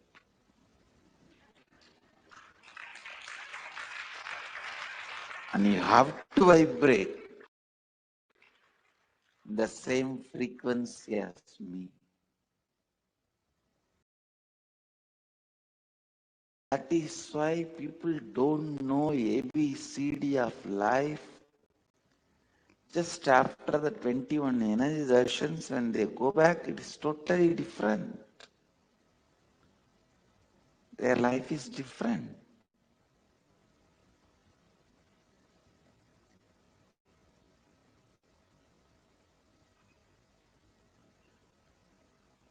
In this level 4, fortunate and blessed are you guys. I can take you to the next level of initiations, not just darshans.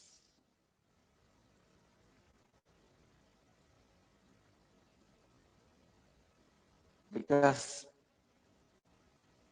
almost all of you have gone through the initiations, gone through the many initiations and darshans. Now your body is ready to vibrate.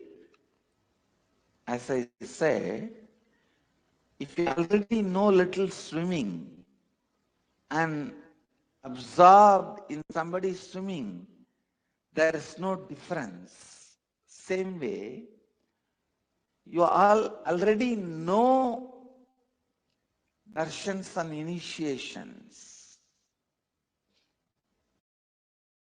See, if that person does not know swimming, not completely absorbed, only 80% mirrors. If he knows swimming, the observer, if he knows swimming and he is absorbed, 100% it just mirrors.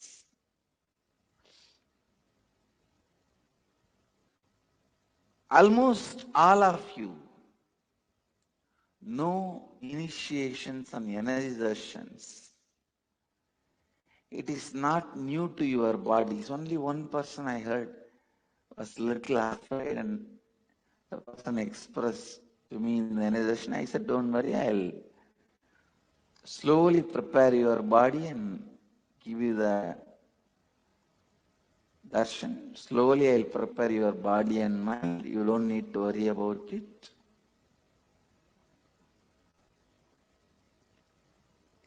Other than that, one or two people, every one of you know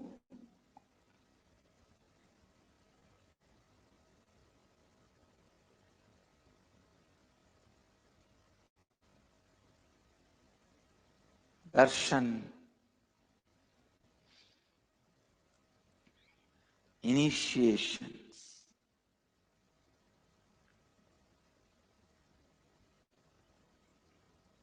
From today, the initiations are going to the next level because I'm going to be using the yantra below you. You will be on the yantra. From the first day, I was using the yantra, but behind, I was preparing your body and minds. Yantra is a geometric, sacred, diagrammic representation of the various cosmic energies.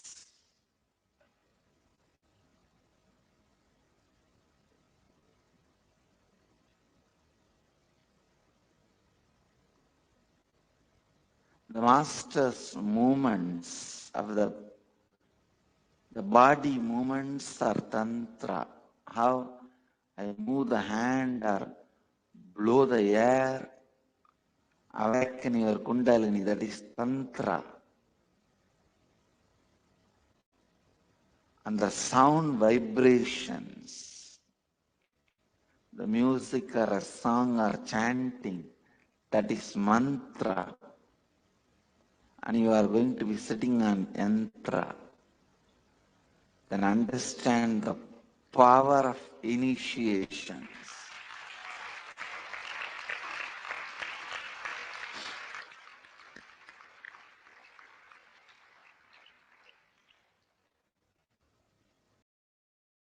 Initiation using the yantra is 1,000 times more powerful, but your body needs to be prepared. I'm so happy, other than one or two persons, every one of you are ready. Ready.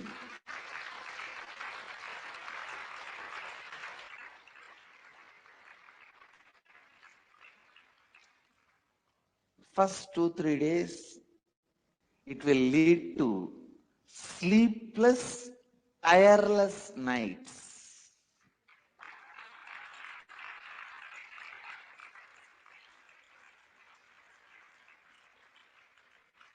But don't worry about it, because there won't be tiredness.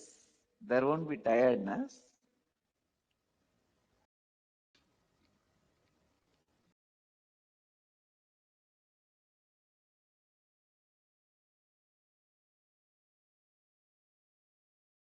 Only that one or two people who are little afraid, you don't need to get into the yantra. I'll directly give you the darshan and I'll prepare you also. It's not that you will be left out. I'll prepare you for a few more days.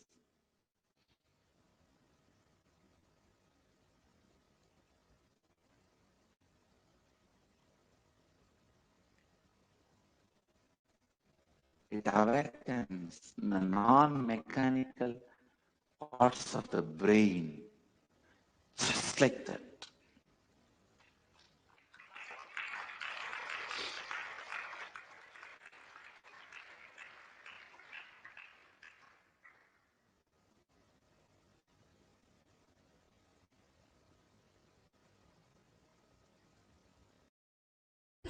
If you can't find a way to make money while you sleep, you will have to work till you die. This is one of my favorite Warren Buffett quotes. Hi, this is Varun Malhotra, and in the last 10 years, we have impacted the lives of more than 7 lakh investors through our flagship financial literacy awareness program.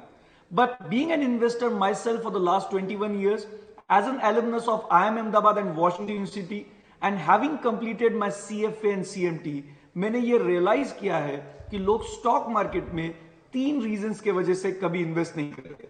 एक, उनको लगता है इसमें बहुत time देना पड़ेगा, दूसरा उनको लगता है कि शायद इसमें बहुत नॉलेज रिक्वायर्ड है, और तीसरा उन्हें लगता है ये बहुत रिस्की है।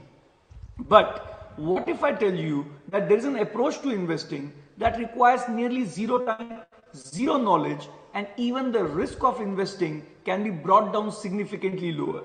So if you are one of those who would like to learn how to invest in stock markets, even if you have zero time, zero knowledge, and you want to learn how to bring down the risk significantly lower, I would like to tell you that we are conducting a live webinar this weekend.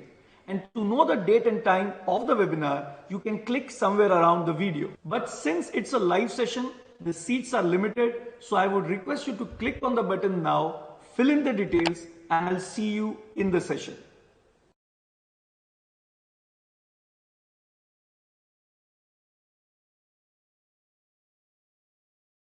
काम क्या करते हो सुंदर? जी मेरी tailoring की दुकान है।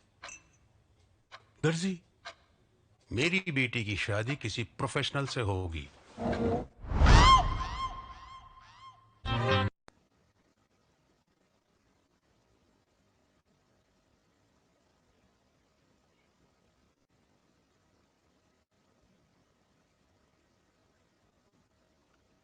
Very mystical and most powerful initiation.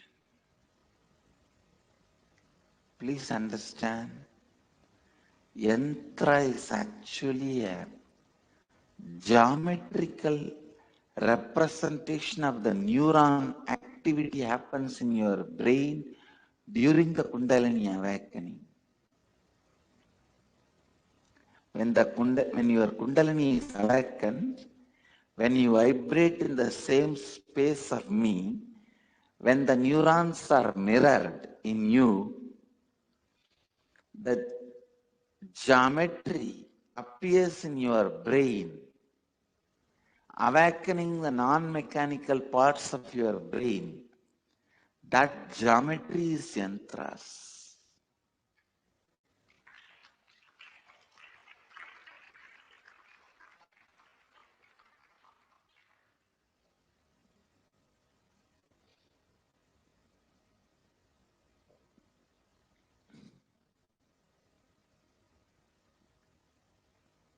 Almost every one of you, your Kundalini is awakened.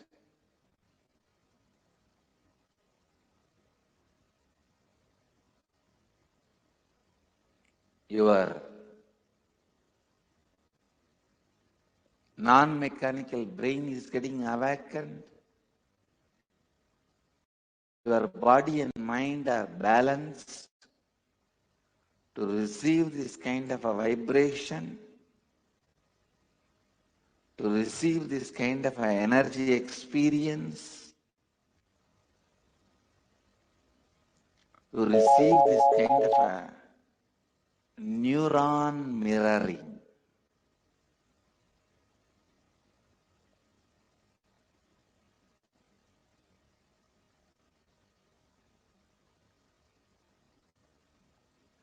Please understand,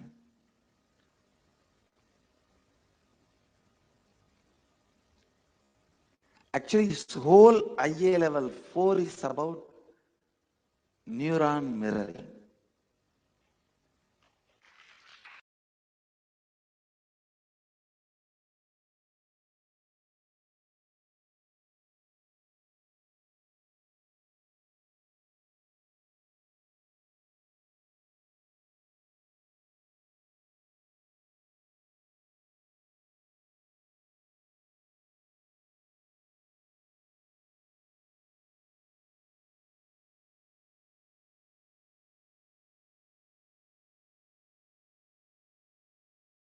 Paramashivoham.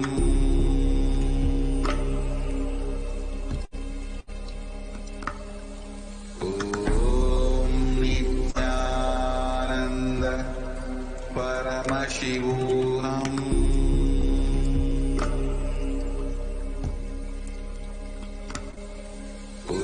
Om Nithyananda Paramashivoham.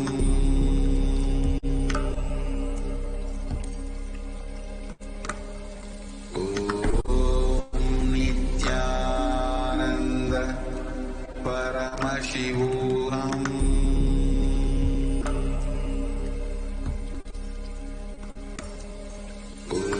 Om Nithyananda Paramashivoham.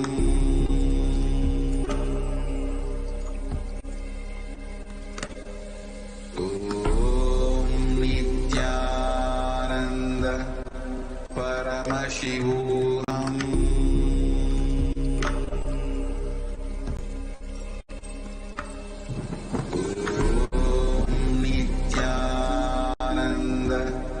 Paramashivoham.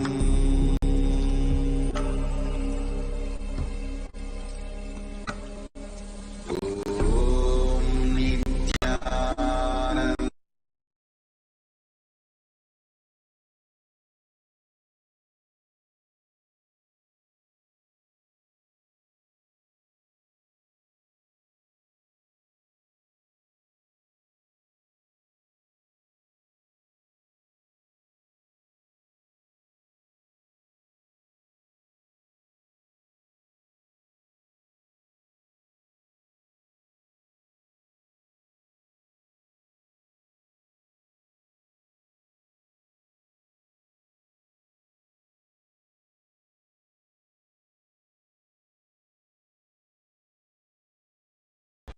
Bhavasamaya Darshan is the direct experience of costless bliss.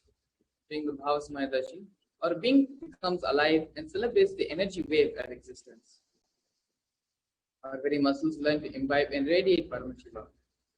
Bhavasmaya Darshan is like a window to the infinite expanse of consciousness, allowing us to glimpse the formless in a way that we can understand. Even without much effort from our side, our very bio-memory awakens to the space of Paramashiva, the ultimate consciousness during the Bhavasamadhi Darshan. We have the glimpse of having the darshan of an avatar, cleansing the karmas of lifetimes and creating a deep and lasting transformation in us. Gratitude enables the reflection of the consciousness on all levels: physical, psychological, and ultimately conscious level. Darshan meditation, the preparation that helps us to fall into a space of gratitude, and it is during that time we drop our conscious resolutions, Satya Sankalpa, of anything we want or need in our life. We are ready to reflect the consciousness of Paramashiva. That is all you need to manifest the best of your lives, the lives of the people around you. The right context to receive the Bhavasmaya Darshan. The first powerful cognition you should carry when receiving the Bhavasmaya Darshan is that you are the source of everything. You are everything, and you are in the embodied form of the supreme content of Hinduism, and you are the source of your own body. You are the source for both. Connect yourself to the supreme content of Hinduism. Allow yourself to reveal yourself completely to Him. Let you be in the Bhava Samadhi of Him. And so with this, please take a few moments to set up with the Panchopachara Puja, which is the 5 offering puja.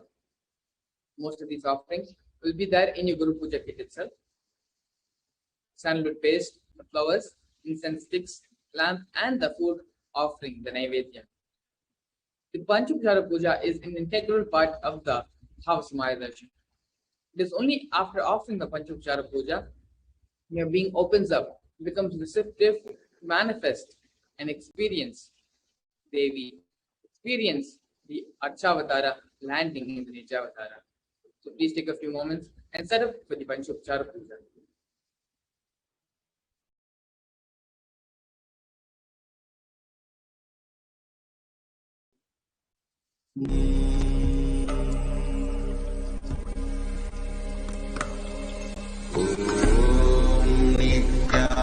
Nithyananda Paramashivoham.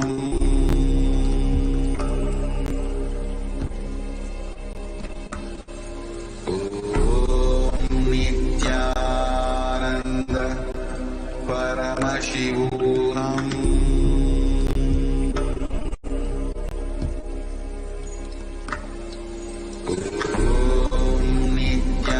Nithyananda Paramashivoham.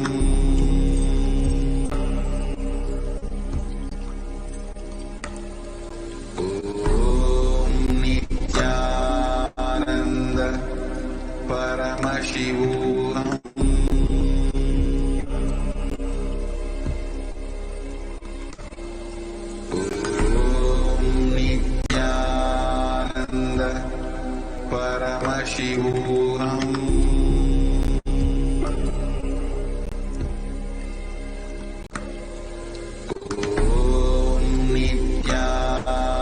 Nithyananda Paramashivoham. Nithyananda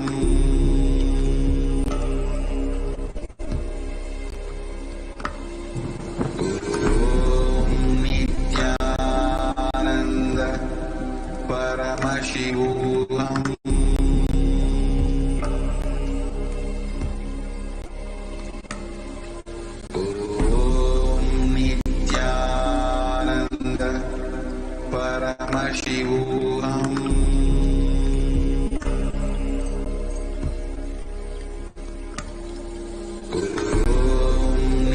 Nithyananda Paramashivoham. Nithyananda Paramashivoham.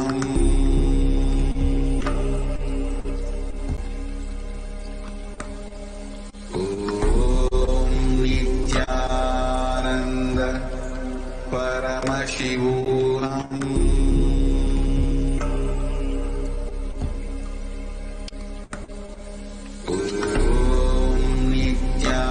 Nithyananda Paramashivoham.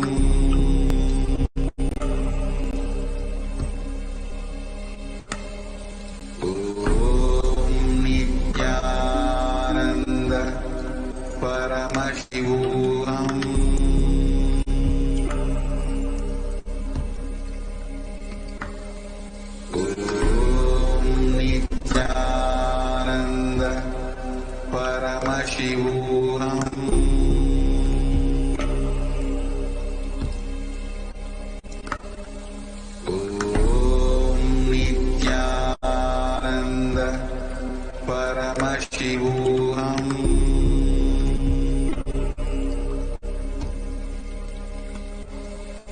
Om Nithyananda Paramashivoham.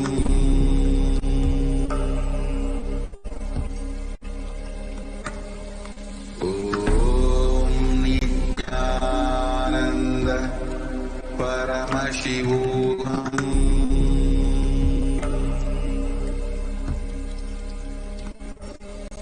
Om Nithyananda Paramashivoham.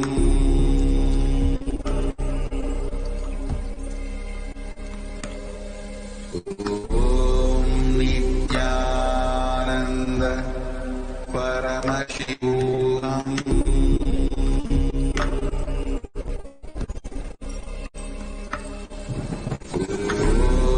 Nithyananda Paramashivoham.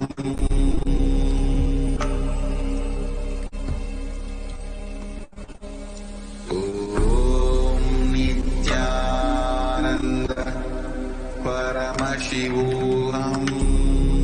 Om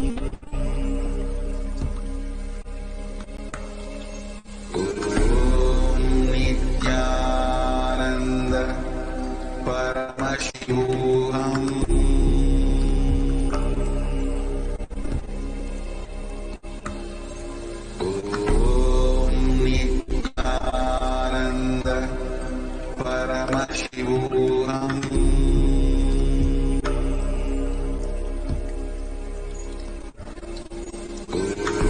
Om Nithyananda Paramashivoham.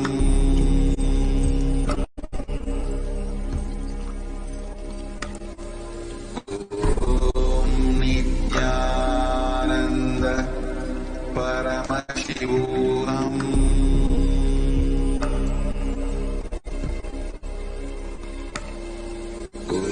Om Nithyananda Paramashivoham.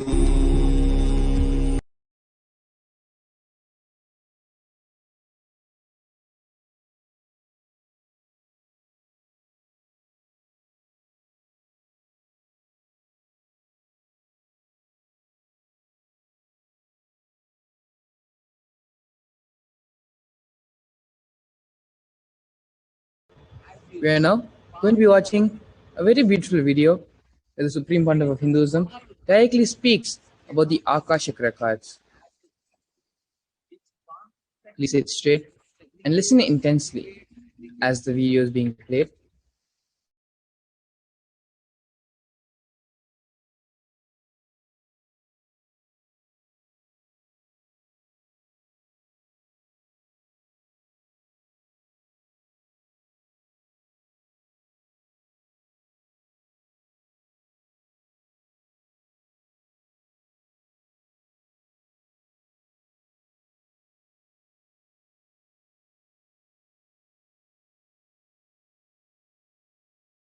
सदाशिवसमारम्भाम् शङ्कराचार्यमध्यमाम् अस्मदाचार्यपर्यन्ताम् वन्दे गुरुपरम्पराम्.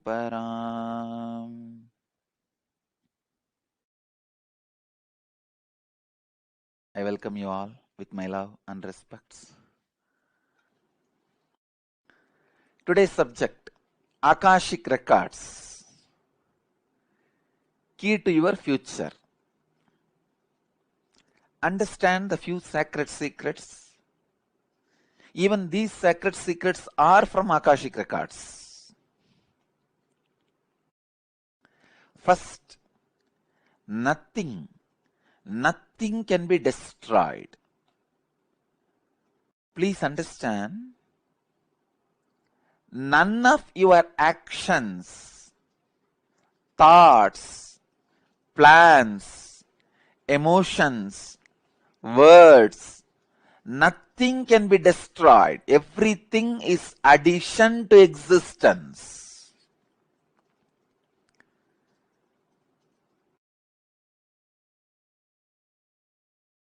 every moment, every one of our thoughts, words, actions, everything just go on, gets added to existence. 10,000 years ago, what rishis were doing on the banks of Saraswati is still available in the cosmic archives as if it is happening now. Please understand, 60,000 years before, what human beings are doing in the Ganges civilization is available as if it is happening now with the 4D clarity, not just 3D, 4D clarity. Nothing can be destroyed in the world. Everything is stored.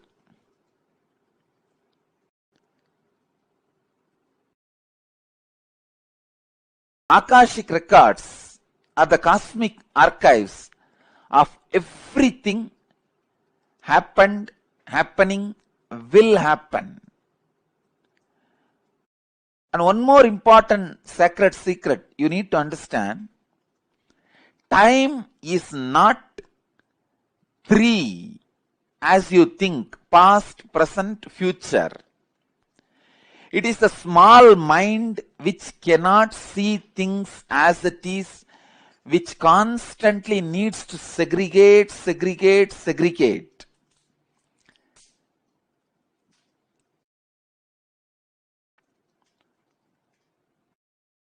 For example, if you keep a fruit basket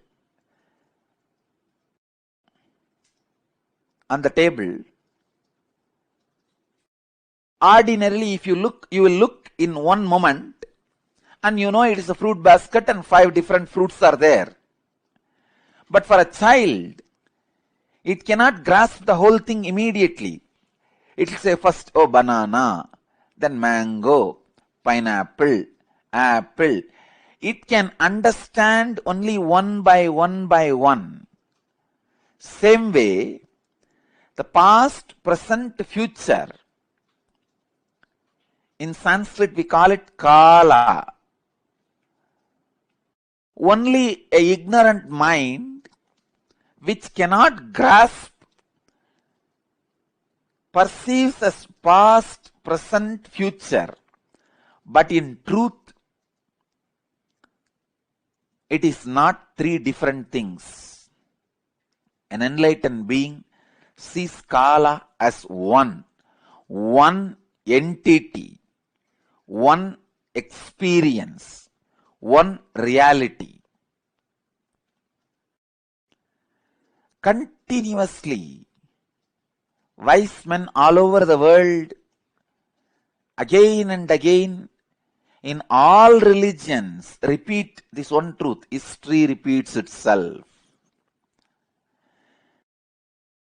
Understand, the patterns are same. So it is not even repeating, it is rebeating. The whole life is certain rhythm with certain beats. That rhythm is continuously moving. Even the word repeating is not right word. Rebeating is right word. History is constantly rebeating itself.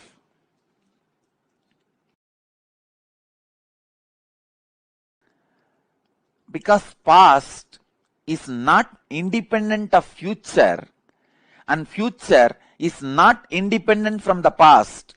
They are just single unit.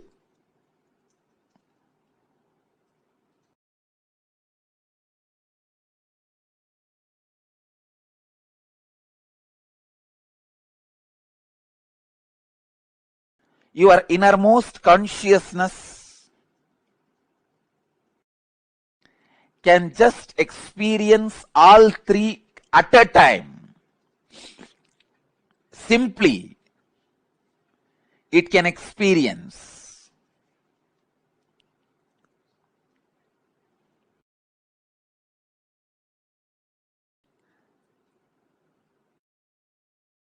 Past, present, future. All these three are just the very integral part of your inner space. When your consciousness leans towards past, it is caught in greed. When it leans towards the future, it is caught in fear. When it is sitting with the present, it is inspired. Please understand, when it moves towards the future, it is caught in fear. That is why it jumps to greed. Fear is a wound, greed is a medicine. When greed is a wound, fear is a medicine. Fear heals greed, greed heals fear. Fear reduces greed, greed reduces fear. Greed reduces the fear and brings you back to the reality. And greed reduces the fear and brings you back to reality.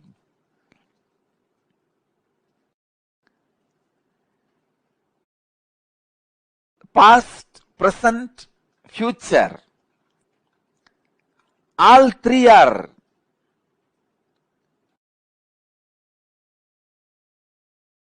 one entity, one existence, one unity.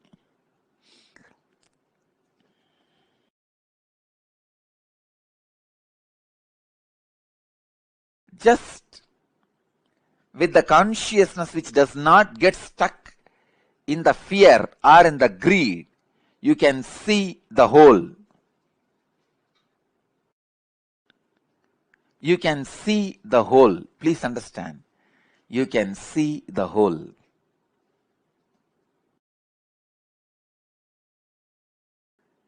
Past, present,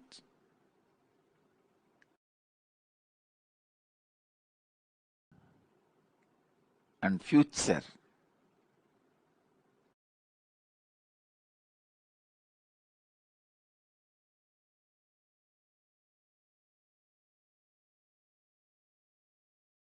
I'll give you a very simple understanding.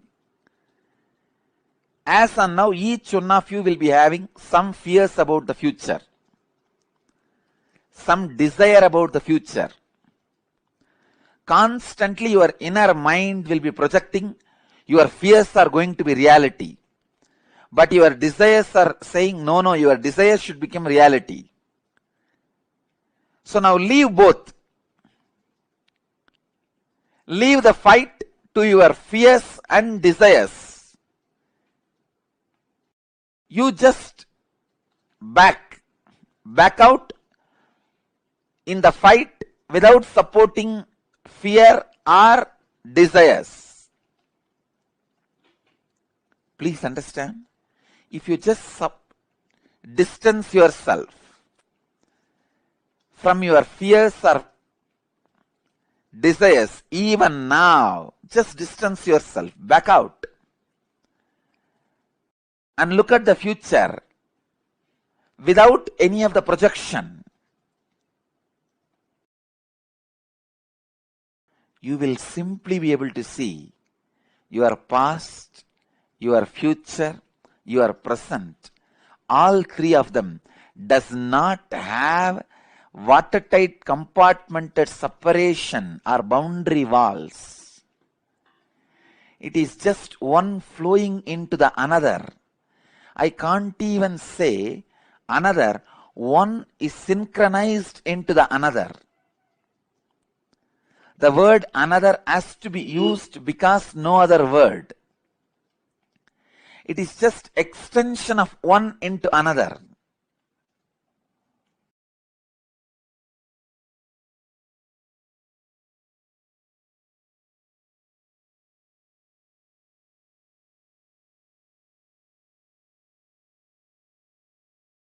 I tell you, just today morning what was happening in me. I got up and sat. I was waiting for all of you to gather and get ready to come for the satsang. It's a beautiful morning.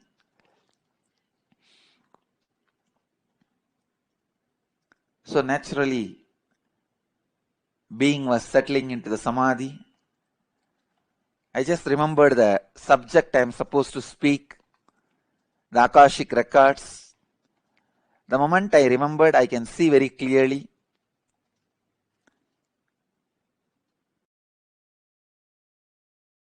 My fears about the past and the desires about the, fears about the future and desires about the future, both have disappeared. Both are not there. Just sitting on the pure inspiration, pure energy, I could see very clearly the past and future are not two different things. It is just extension of the other.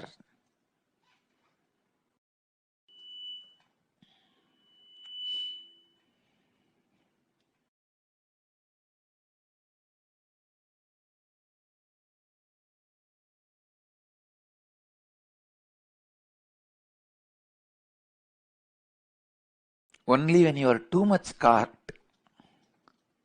in the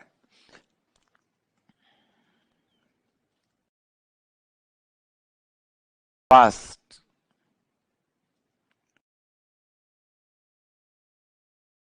you are caught in fear or greed. Only when you are caught too much in fear or greed, you feel past and future is separate entities.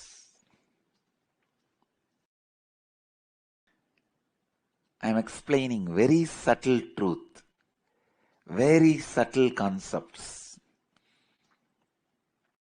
If you understand whatever I am expressing now itself, great. Enjoy. If not, don't worry.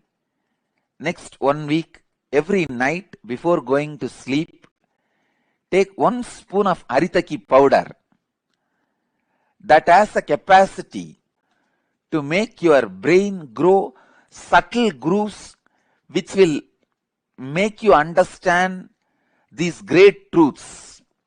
It is called ojas. See, the subtle grooves in the brain is called ojas, which needs high level of oxygen in your body, which has a capability to make you understand these great truths.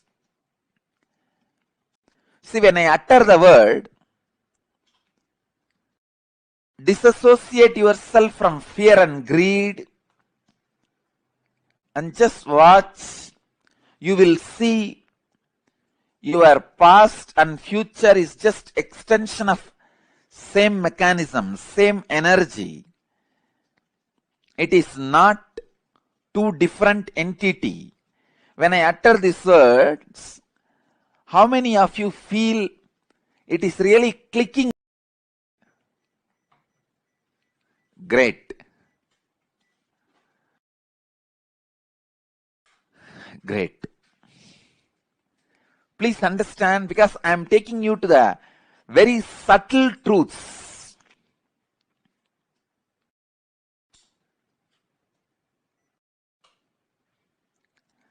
Akashic records are the verbal, visual, 5-dimensional document. When I say 5-dimensional, I mean any incident as it is happened, including the smell that was there at that moment. The smell and the feeling of touch means the weather temperature, visual, sound, and the emotion, all 5 dimensions are packed and recorded in the Akashic records. Please understand, just like a film in the camera captures 2 dimensions of visualization and verbalization. In the video camera, visualization and verbalization both are captured. Same way, the film in the cosmos is a space. In the space, all 5 dimensions, sound, visuals, smell, taste and touch, all 5 dimensions of whatever is happening is continuously getting recorded.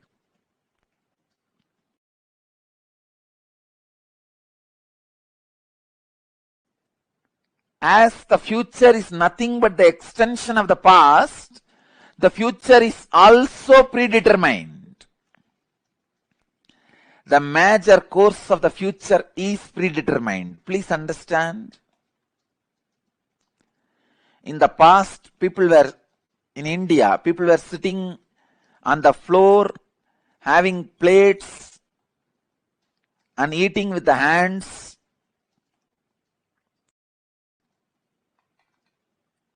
Idlis, the old breakfast. Then, now people sit on the dining table, use the spoons and forks, maybe eating pizza. In the future, they may be sitting somewhere, eating something, using something. That may change in future, but they were eating only through mouth in the past, now also only through mouth. In future also they will be eating only through mouth. That cannot be changed.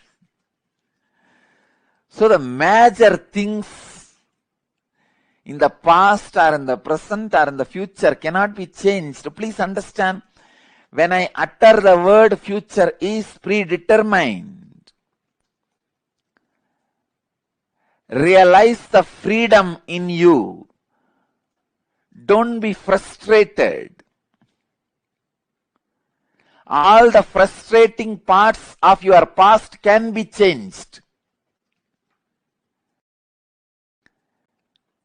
Only the components and the parts which puts you in restful awareness are predetermined. Let me describe more clearly.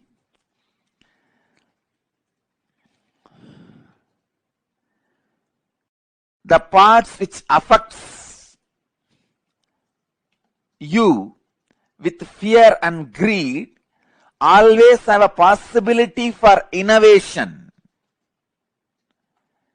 If you are affected by the fear of a snake or greed of something, those things can be changed in your future because that is not reality. But there is something which is reality, which always puts you in restful awareness. That cannot be changed. Let me give you one example. From Vedanta, I know I am talking about very subtle concepts, very subtle truths. If you are a new person, new visitor, and it is too much for you, I sincerely apologize. But the subject Akashic records is too big subject. I have to reveal the truths.